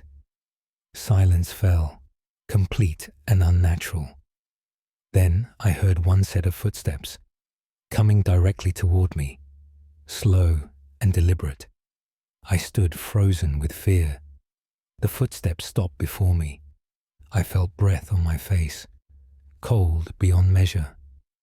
Something touched my shoulder, a hand freezing cold. It gripped tightly. I pulled away and ran. Behind me the footsteps followed, dozens of them now, running through the fog, never quite catching me, but always close. I heard laughter that was not human. It echoed across the moor. I did not stop until I reached Dulverton at dawn. My shoulder bore a mark. 5 finger-shaped bruises. They remained for weeks. Brother Paul of Dunster, Cistercian monk, Exmoor, Somerset, 27th. November 1264. Archivist. Note: Dr. Nathaniel Ashcroft. Exmoor features in multiple accounts of supernatural encounters. Local tradition warns against crossing the moor alone after dark. Brother Paul refused to make the journey again. End of file. Proceeding to next recovered document. Case file. NOA1839K. Classification. Account of haunting. Date of statement. 5th January 1839. Location: Whitby, Yorkshire. Author: Captain James Weatherby. Ship's Master Y. Captain James Weatherby. Do account for the haunting of my vessel. The ship was purchased in December. She had been abandoned for 3 years. Previous owners disappeared at sea. No explanation for their fate was found. The vessel seemed sound despite her age. We prepared her for a voyage to London. Strange occurrences began immediately. Tools went missing and reappeared elsewhere. Ropes untied themselves during the night. We heard footsteps on deck when none walked. The crew reported seeing a figure. A man in old sailing clothes. He stood at the helm during darkness. When approached, he vanished. Objects moved without explanation. Cargo shifted through properly secured. Doors opened and closed by themselves. We heard voices below deck. Men speaking in urgent tones. When we investigated, we found nothing. The temperature in the hold was freezing. Even in summer, frost formed there. We smelled salt water constantly, even when the hold was dry. The smell was of deep ocean, ancient and overwhelming. At night, we heard tapping on the hull, as if something swam alongside, but nothing was visible in the water. One sailor claimed he saw faces, looking up from beneath the waves, pale faces with hollow eyes. He refused to sail again. Others reported being touched, cold hands grabbing at them, pulling them toward the rail. We had to tie men to the mast to prevent them jumping overboard. They claimed voices called to them, promising peace beneath the waves. The helm turned by itself. It required 2 men to control. The wheels spun against their grip, as if guided by invisible hands. We heard singing from the rigging, old sailing songs, but no one was above. The songs were mournful, haunting. I ordered the ship return to port.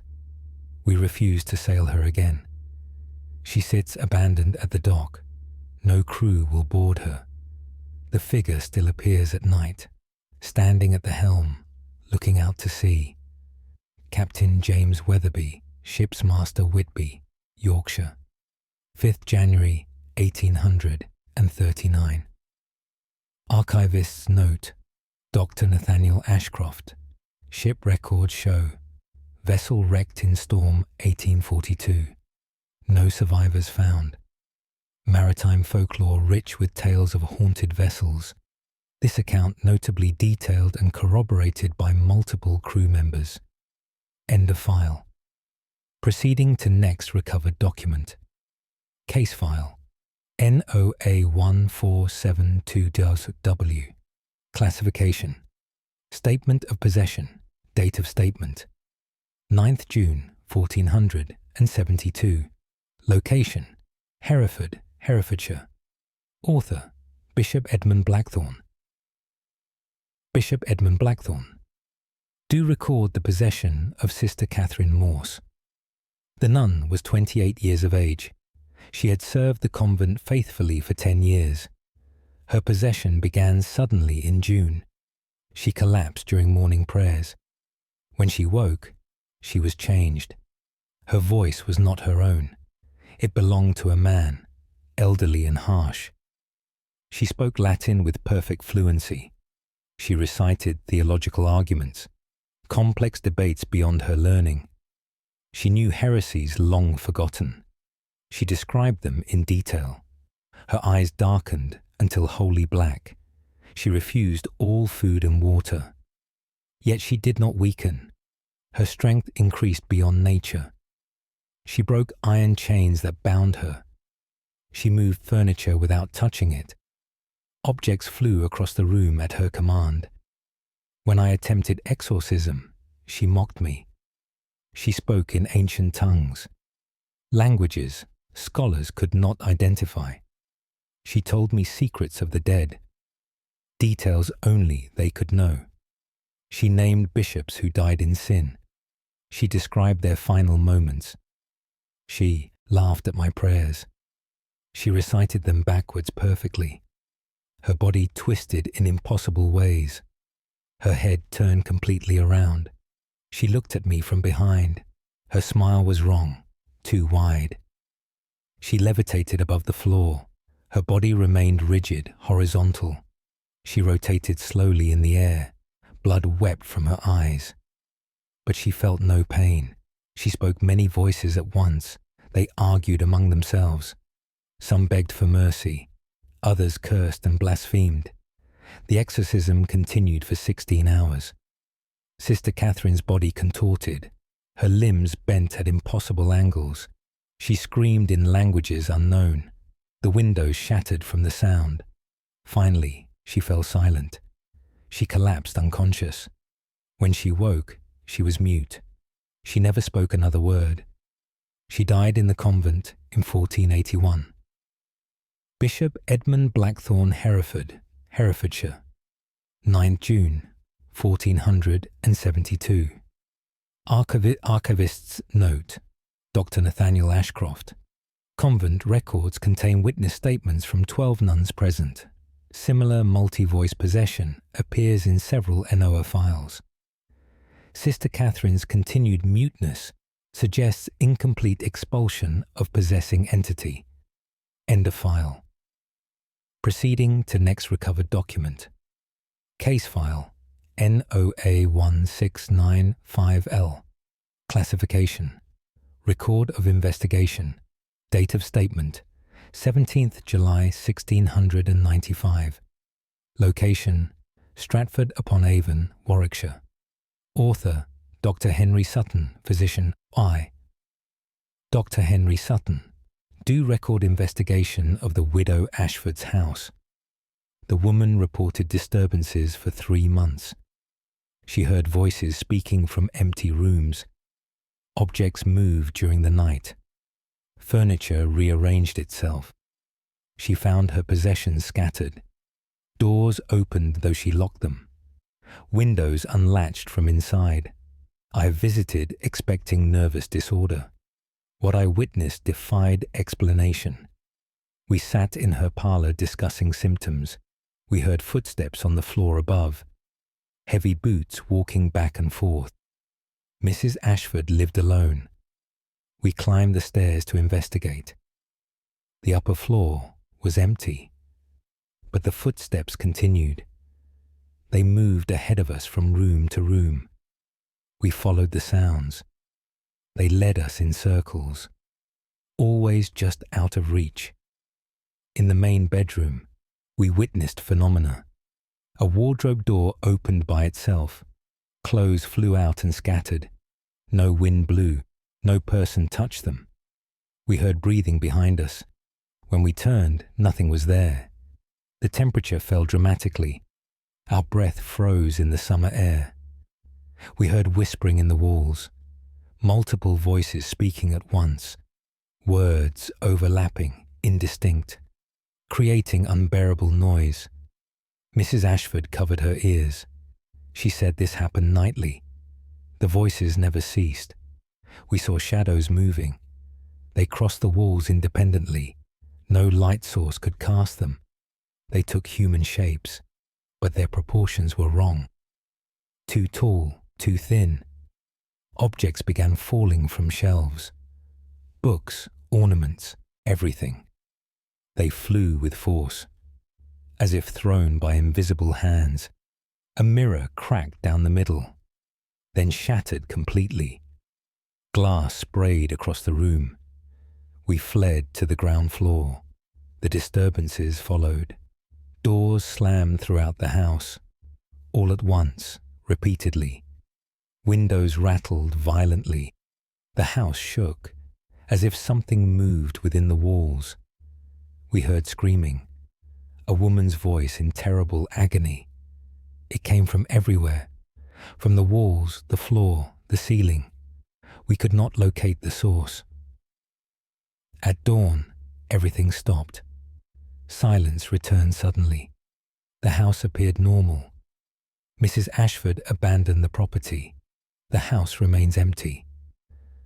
Dr. Henry Sutton, physician, Stratford-upon-Avon, Warwickshire. 17th July 1695. Archivist note. Note: Dr. Nathaniel Ashcroft. Property records show house demolished in 1710. 3 subsequent tenants abandoned it before destruction.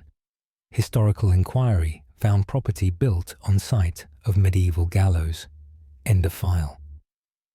Proceeding to next recovered document. Case file NOA1358N. Classification. Testimony of forest encounter. Date of statement 21st September 1358. Location Cannock Chase, Staffordshire. Author William Fletcher. Huntsman were William Fletcher. Do testify to what dwells in Cannock Chase. I have hunted these woods for 20 years. I know every path and clearing. On the 21st of September, I pursued a stag. It led me into unfamiliar territory. The trees grew ancient here. Their trunks were massive, twisted. Branches reached like grasping claws. I lost the stag in thick undergrowth.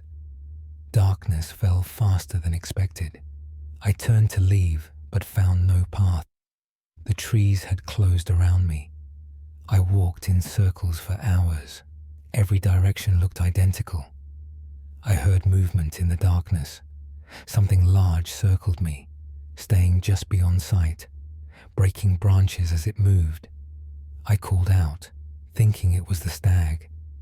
No animal responded. Instead, I heard laughter. Human laughter, but wrong. Too high, too sharp. I saw eyes watching from the shadows. They glowed pale in the darkness. Too many eyes to count, all fixed upon me.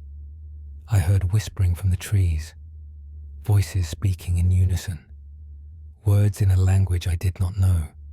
The eyes moved closer. They surrounded me completely. I could see shapes now, figures standing among the trees. They were tall, impossibly tall. Their bodies were wrong, limbs too long and thin, heads tilted at unnatural angles. They began moving toward me, gliding without walking, making no sound despite their size. I drew my knife. The blade felt useless. They reached toward me. Their fingers were like branches, too many joints bending wrongly. I felt cold where they pointed. My limbs grew heavy. Movement became difficult. I fell to my knees. They gathered around me, leaning down to observe. I could smell them, earth and rot and ancient things.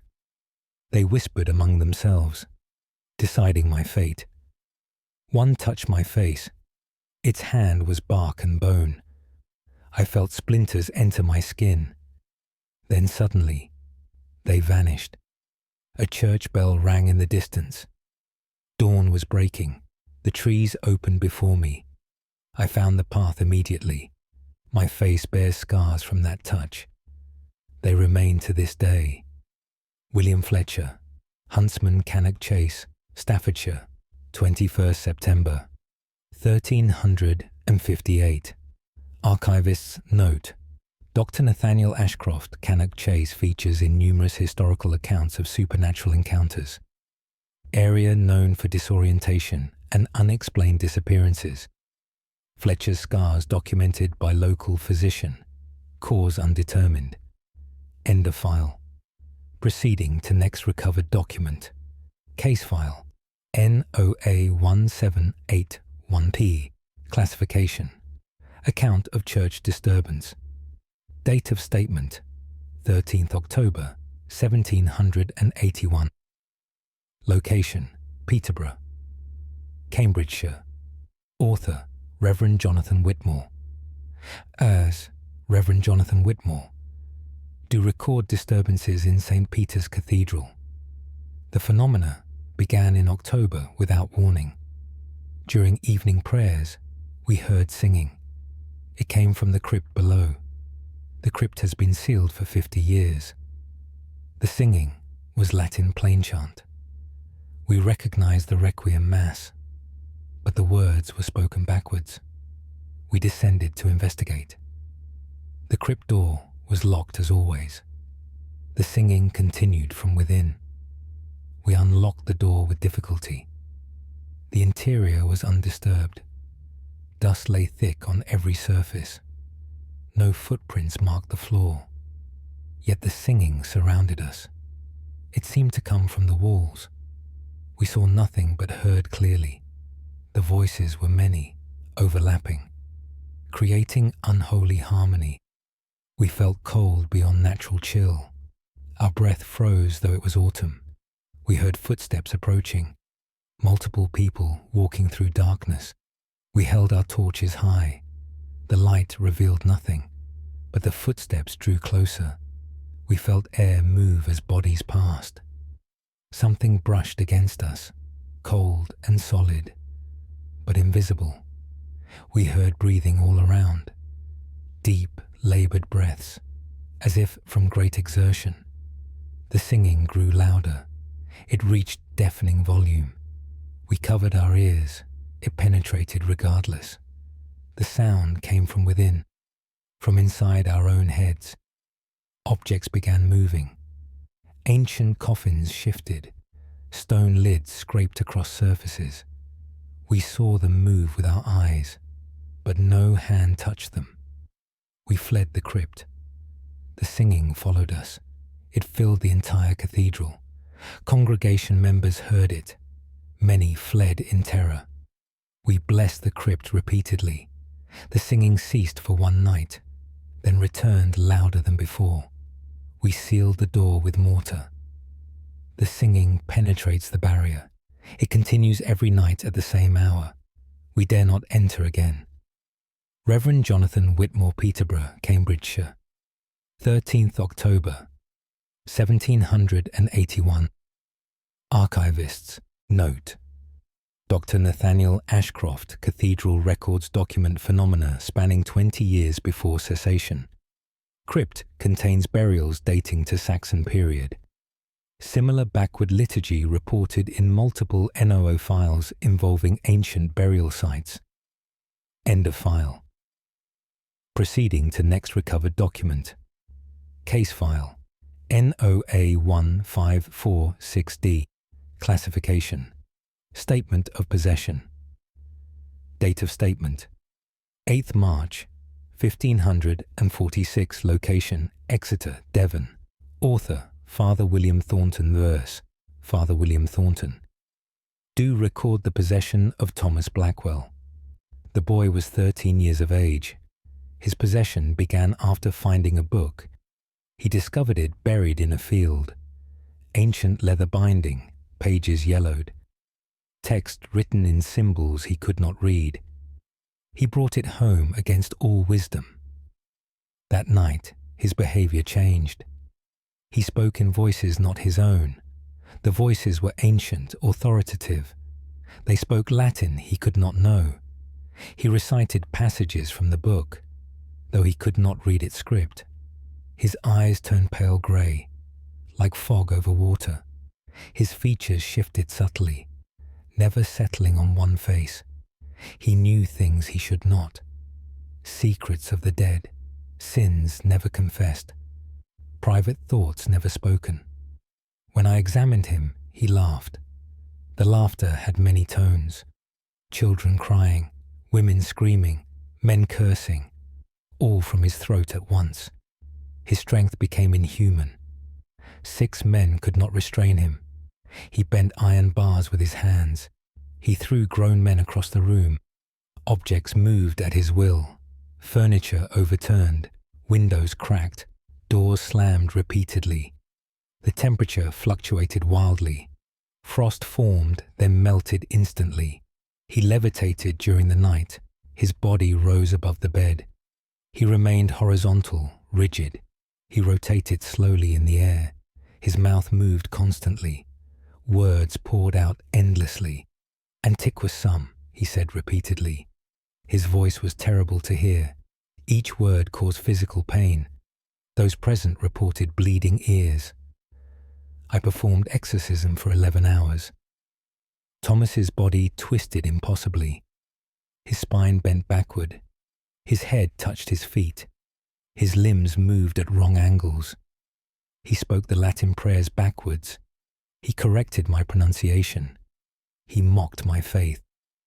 Finally, he fell silent. He collapsed unconscious. The book was burned immediately.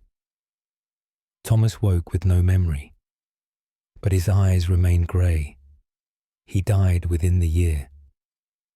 Father William Thornton, Exeter, Devon, 8th March, 1546.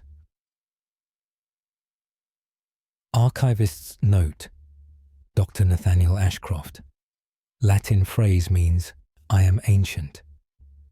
Book's origins never determined before destruction. Similar possessed texts mentioned in 2 other NOA files. Thomas Blackwell died in 1547. Cause unrecorded. End of file. Proceeding to next recovered document. Case file. NOA 1237S. Classification. Record of supernatural disturbance. Date of statement. 11th May, 1237. Location. Battle, Sussex. Author, Abbot. Richard of Battle, Abbey I. Abbot Richard. Do record disturbances at our monastery. The phenomena began in May. We heard sounds of battle during the night, swords clashing against armor, men shouting battle cries, horses screaming in terror. The sounds came from the fields, the very fields where the great battle occurred. Nearly 2 centuries have passed, yet the sounds continue. We investigated at dawn. The field showed no disturbance, but we found blood on the grass, fresh though no wound was visible. It appeared each morning, always in the same locations. The blood formed patterns, shapes of bodies fallen in combat. We heard wounded men crying, calling for aid that cannot come. Their voices were clear, though no living man was present. At midnight, we saw lights, moving across the battlefield. They appeared as torches, but gave no warmth. We saw shadows marching, formations of armed men. They moved in battle order, advancing and retreating, fighting invisible enemies. We heard the clash of weapons. The sounds were clear, yet nothing struck nothing. The shadows fought air, but their movements were precise, following tactics of war. We saw horses ridden by shadows, charging across the field. Their hooves made no sound, but we felt earth shake. The temperature fell dramatically. We felt cold beyond nature. Our breath froze in May. We heard commanders shouting orders. The words were Norman French and Saxon English, both armies present still, fighting a battle long ended. We blessed the fields repeatedly. The sounds ceased for one night, then returned louder. We see new details each occurrence, more shadows appearing, more voices joining. The battle never ends here. Abbot Richard of Battle Abbey, Battle, Sussex, 11th May, 1237.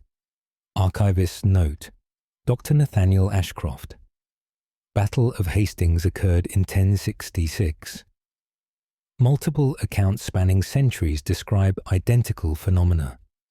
Battlefield disturbances common in Noah files. Residual haunting theory proposed but unproven. End of file. Proceeding to next recovered document. Case file NOA 1864. F classification. Testimony of apparition. Date of statement 24th December 1864. Location Dover, Kent. Author Lighthouse Keeper Samuel Pearce. 1st Samuel Pearce, do testify to what haunts the old lighthouse. I have kept the light for 15 years.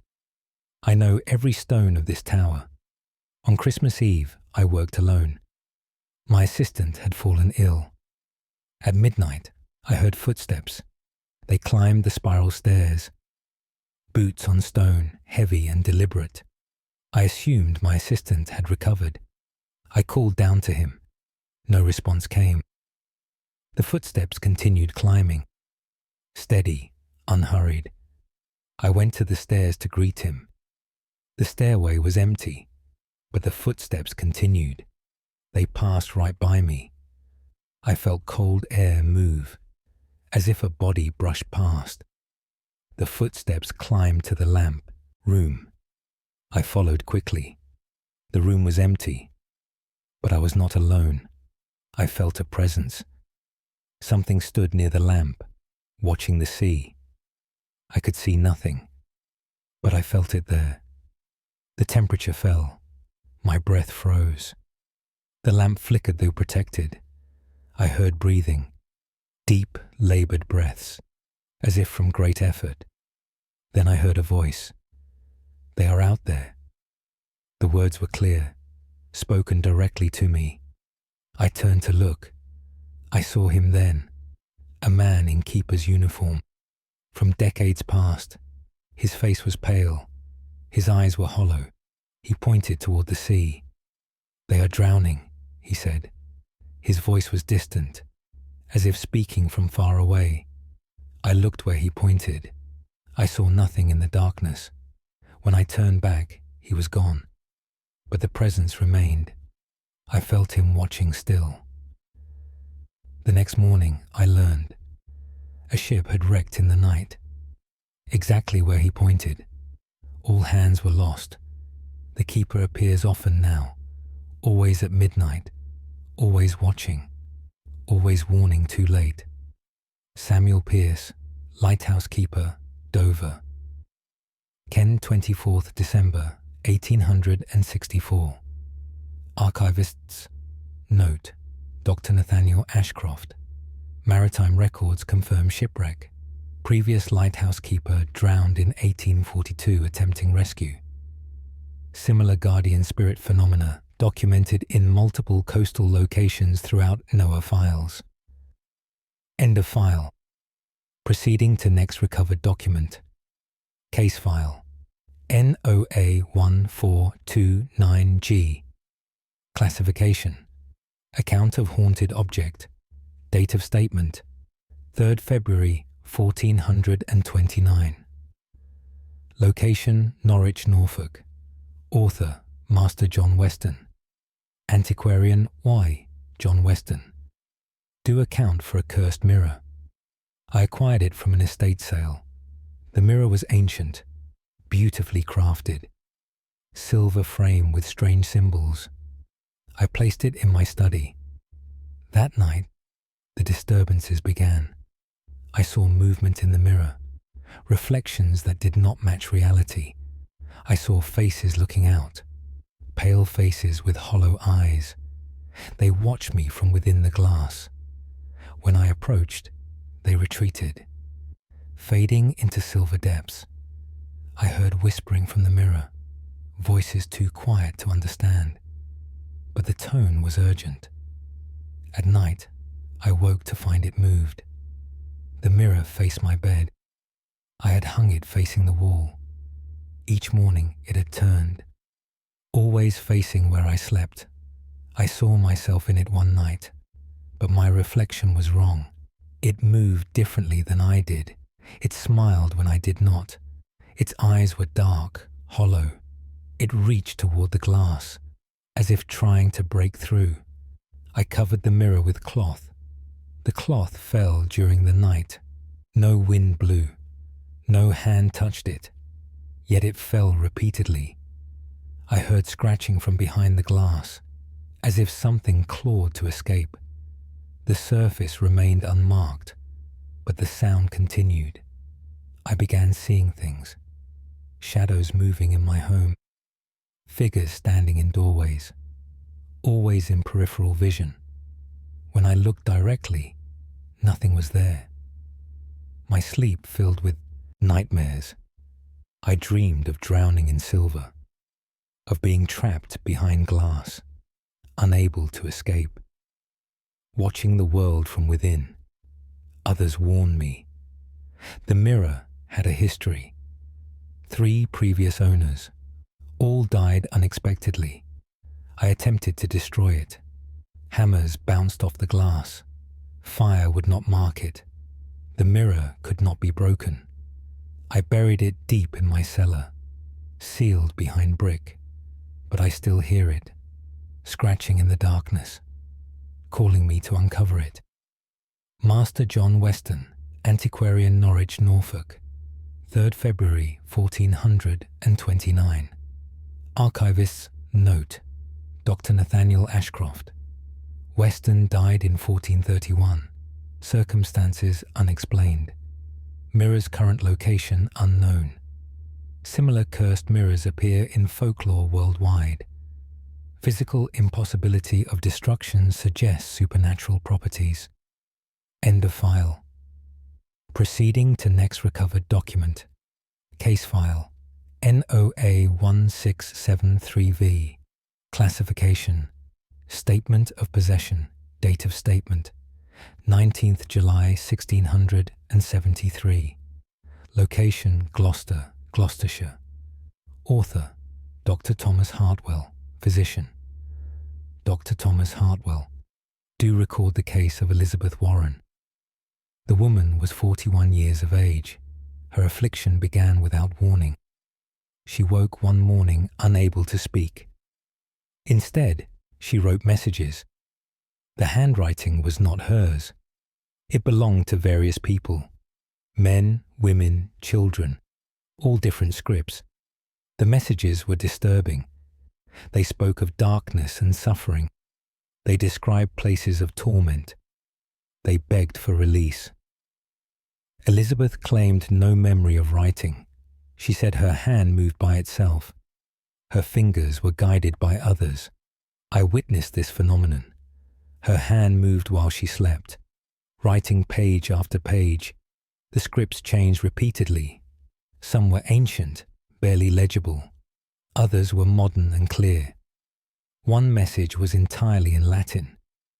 Elizabeth knew no Latin. I had it translated. It said, "Nos sumus multi." Another was in Greek, a third in Hebrew, languages she had never studied. The messages grew more frantic. The handwriting deteriorated. Words overlapped. Scripts mixed together, creating incomprehensible text. Elizabeth's hand never stopped. She wrote during sleep. She wrote while eating. Her hand moved constantly. The skin grew raw from friction. Blood stained the pages, but still her hand moved. She begged me to stop it, to cut off her hand if necessary. I bound her arm. It broke free during the night. I secured her to the bed. Her hand still reached for paper. Writing on air when no surface existed, the messages spoke of being trapped, of many souls bound together, forced to share one body. They fought for control, each trying to speak, creating chaos. Elizabeth died within the month. Her hand moved until the final moment, writing words no one could read. Dr. Thomas Hartwell, physician, Gloucester, Gloucestershire, 19th July 1673. Archivists. Note: Dr. Nathaniel Ashcroft. Latin phrase means "we are many." Collection of Elizabeth's writings preserved in private collection.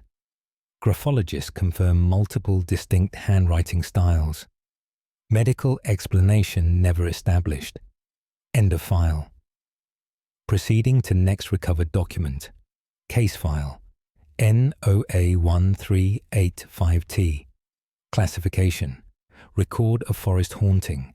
Date of statement: 6 December 1385. Location: Wychwood Forest, Oxfordshire. Author: Henry Talbot. Forester Ford, Henry Talbot. Do record what dwells in Wychwood's heart. The old growth forest has stood since ancient times. Trees there are older than any living memory. On the 6th of December, I pursued poachers. They fled deep into the forest, into areas I normally avoid. The trees grew massive here, their trunks wider than houses. Branches formed canopies so thick, no light penetrated. I walked in perpetual twilight. I heard music ahead, pipes and drums playing. The melody was strange, hypnotic. I followed against my better judgment. I found a clearing. In its center, figures danced. They moved in circles, around and around. Their movements were graceful but wrong. Too fluid, too perfect. They wore ancient clothing, styles from centuries past. Their faces were beautiful but strange. Features too symmetrical, eyes too large, skin too pale. They smiled as they danced, but the smiles were wrong. Too wide, too many teeth. One saw me watching. It stopped dancing. The others continued. It walked toward me, moving without walking, gliding across the ground. Its smile widened impossibly. It spoke in a voice like bells. "Join us," it said. The words compelled me. My feet began moving, walking toward the circle, against my will. I could not stop. The figures opened their circle, making space for me. I felt their cold hands pulling me forward into the dance. The music grew louder, filling my head, drowning thought. I felt myself fading, losing substance, becoming like them. A church bell rang distantly. The spell broke. I fell to the ground. The figures vanished. The clearing was empty, but I could still hear the music fading, the laughter receding. I ran until I reached the forest edge. My memory of that night remains unclear, but I dare not return. Henry Talbot, Forester, Wychwood Forest, Oxfordshire, 6th December 1385. Archivist's note: Dr. Nathaniel Ashcroft, Wychwood Forest, features prominently in fairy folklore. Similar accounts of circular dances and compulsion documented across Britain. Talbot reported time distortion, claiming hours passed though only minutes had elapsed. End of file. Proceeding to next recovered document. Case file NOA1716B. Classification: Testimony of monastery disturbance. Date of statement: 15 September 1716. Location: Durham County, Durham. Author: Prior Alexander Drummond I. Prior Alexander Drummond. Do testify to phenomena in our monastery. Disturbances began in September.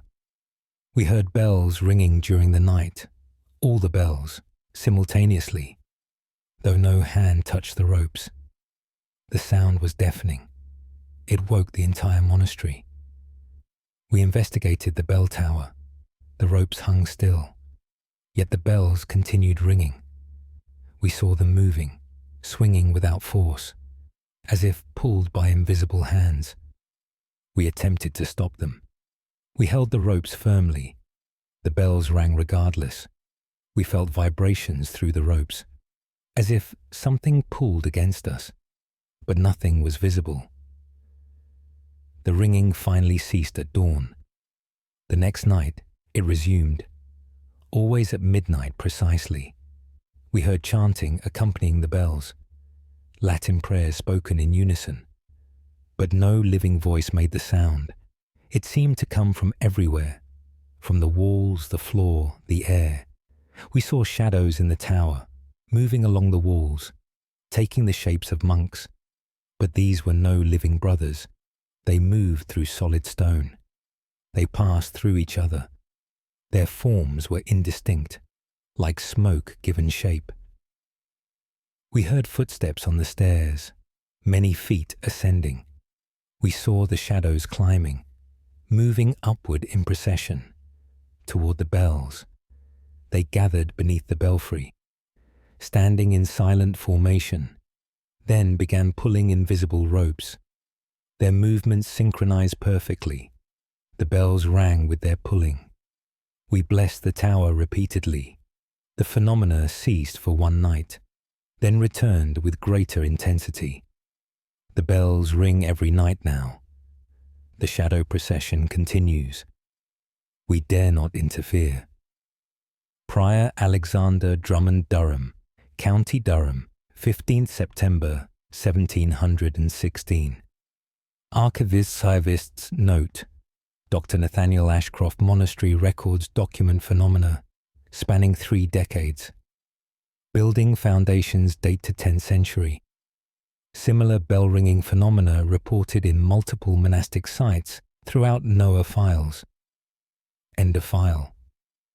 Proceeding to next recovered document. Case file NOA1592M. Classification: Account of possession. Date of statement: 22nd April 1592. Location: York, Yorkshire. Author: Reverend Michael Blackwood. Reverend Michael Blackwood. Do account for the possession of Margaret Sutton. The girl was 16 when affliction began. She found a stone tablet while walking. Ancient carvings covered its surface. She brought it home unwisely. That night, she began speaking. Words poured from her mouth constantly. She could not stop. The words were Latin, perfect pronunciation. She recited texts she could not know, forbidden grimoires, summoning rituals, dark invocations. Her eyes turned solid black. No white remained. She smiled with too many teeth. Her mouth opened wider than possible. She spoke in multiple voices, all different, all speaking at once, creating terrible cacophony. Old men cursing, children screaming, women weeping, all from her throat, simultaneously. Her strength became inhuman. 10 men could not restrain her. She bent iron bars. She threw furniture without touching it. Objects flew at her command. Windows shattered. Doors broke from their hinges. The temperature fell until frost covered everything. She levitated during exorcism, rising to the ceiling. Her body rotated slowly, head hanging downward, her eyes never blinking, fixed on me constantly. She spoke backwards Latin. She recited prayers in reverse. She knew things impossible. Secrets of the dead, private sins, hidden thoughts. She told me my future, things that later came true, details she could not guess. The exorcism lasted 18 hours. Margaret screamed until her voice broke. Blood poured from her mouth. Her body twisted impossibly, limbs bending at wrong angles, spine arching backward. She spoke final words, in tenebris manibo, then fell silent. She collapsed unconscious. The stone tablet crumbled to dust. Margaret woke, changed forever. Reverend Michael Blackwood York, Yorkshire, 22nd April, 1592. Archivist's note, Dr. Nathaniel Ashcroft. Latin phrase means, I will remain in darkness. Margaret Sutton died in 1595, cause listed as affliction of the soul. Similar cursed tablets mentioned in 2 other Noah files. End of file. Case closed to public record. The original document remains sealed within the vaults of the British Museum. The NOA archive remains committed to documenting phenomena that defy conventional understanding. These cases are submitted for academic review and further investigation. Further access requires written authorization or curiosity strong enough to ignore the warnings. Until next time, these are the National Occult Archives.